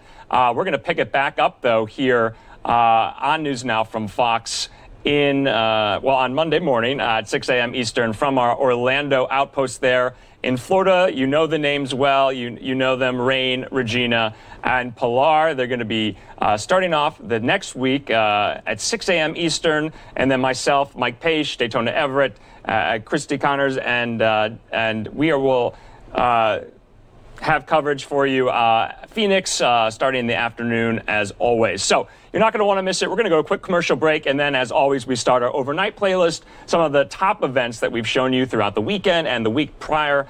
So we're going to include some of those on the overnight as well. So stay tuned for that. We'll see you in a couple minutes.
All right, welcome back, everybody, to News Now from Fox. I'm your host, Andrew Kraft. I want to thank you all for watching on this Sunday afternoon. It was a busy afternoon, and we have been following this story that we just want to quickly touch on because there were some more developments while former President Trump was speaking, and that is all of the scandals and allegations surrounding New York Governor Andrew Cuomo. He's issuing a statement. We're going to bring that up right now. Let's go to that. And right now, Andrew Cuomo issuing a statement. We're going to read some of it, not the whole thing. His office says, questions have been raised about some of my past interactions with people in the office. I never intended to offend anyone or cause any harm. I spend most of my life at work, and colleagues are often also personal friends. At work, sometimes I think I'm being playful and make jokes that I think are funny. I do on occasion tease people in what I think is a good-natured way. I do it in public and in private. You've seen me do it at briefings hundreds of times. I have teased people about their personal lives, their relationships, about getting married or not getting married. I mean no offense and only attempt to add some levity and banter to what is a very serious business. I now understand that my interactions may have been insensitive or too personal, and that some of my comments, given my position, made others feel in ways I never intended. I acknowledge some of the things I have said have been misinterpreted as an unwanted flirtation. To the extent anyone felt that way, I am truly sorry about that. To be clear, I never inappropriately touched anybody, and I never propositioned anybody, and I never intended to make anyone feel uncomfortable. But these are allegations that New Yorkers deserve answers to. That's why I have asked for an outside independent review that looks at these allegations. And as of right now, we're learning that New York State Attorney General Letitia James has accepted the governor's office request to appoint an investigator, an independent investigator, to look at this. It will not be an investigator chosen by the governor's office. It'll be chosen by the New York State Attorney General, and they will have subpoena power, whoever that is. So that was just one of the stories we were following here on News Now from Fox. Here's a beautiful live look there in Midtown Manhattan. That is right across the street from the Fox News World headquarters on 6th Avenue, the Avenue of the Americas. Looks like a very, very rainy Midtown Manhattan. There you can see Radio City Music Hall in the distance.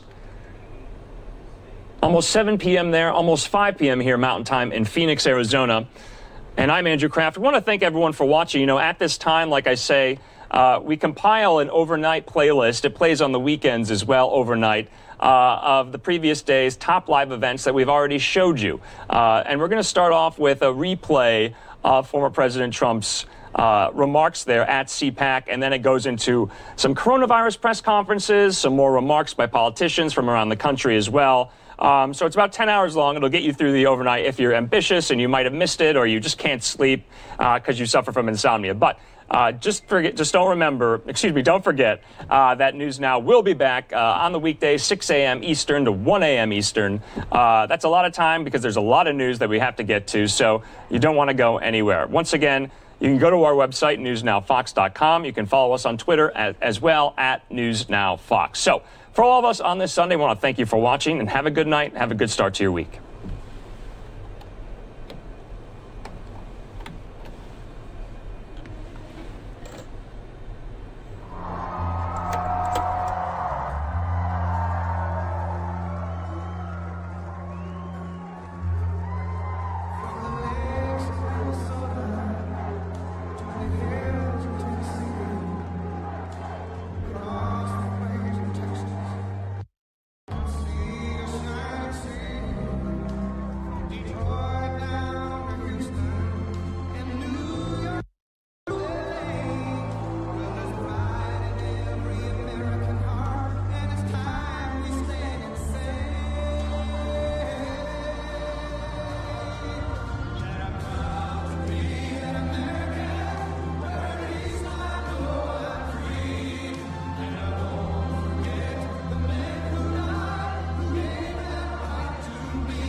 We began it together 4 years ago, and it is far from being over.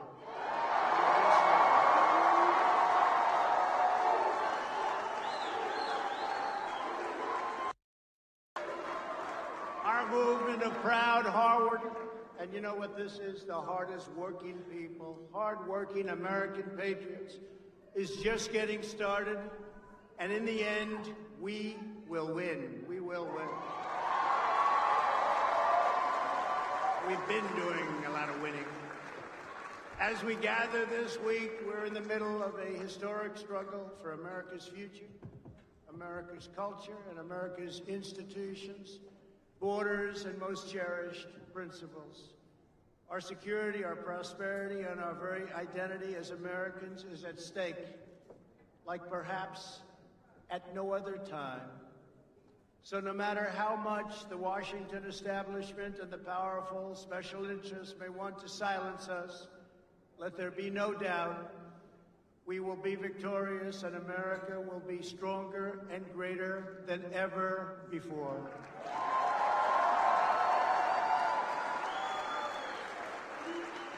I want to thank my great friends, Matt and Mercedes Schlapp.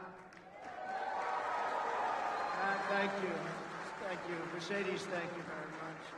And the American Conservative Union for hosting this extraordinary event. They're talking about it all over the world, Matt. I know you don't like it. Okay. All over the world. I also want to pay my love and respect to the great Rush Limbaugh.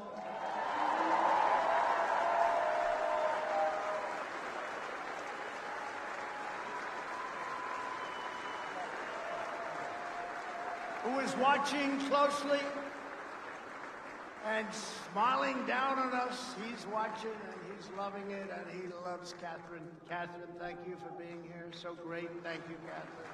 He loved you, Catherine. I will tell you that.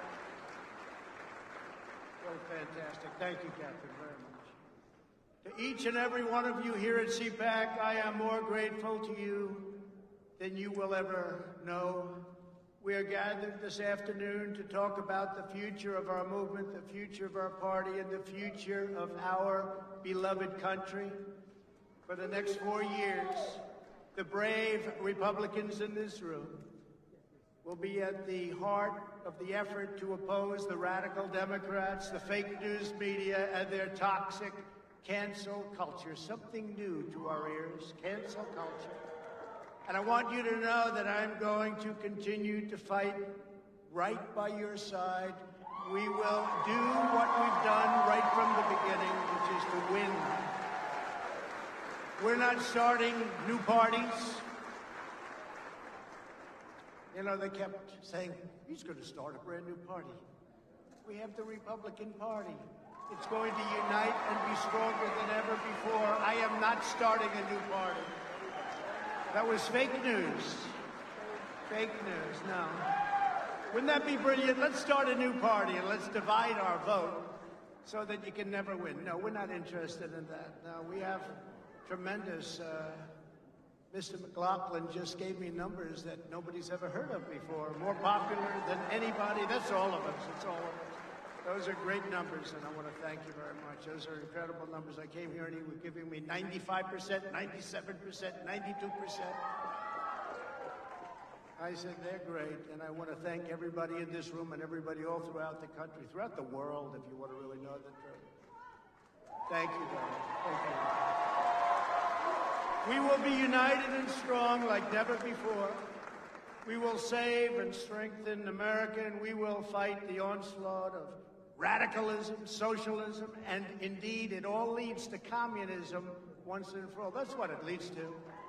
You'll be hearing more and more about that as we go along, but that's what it leads to. You know that. We all knew that the Biden administration was going to be bad, but none of us even imagined just how bad they would be and how far left they would go. He never talked about this. We would have those wonderful debates. He would never talk about this. We didn't know what the hell he was talking about, actually.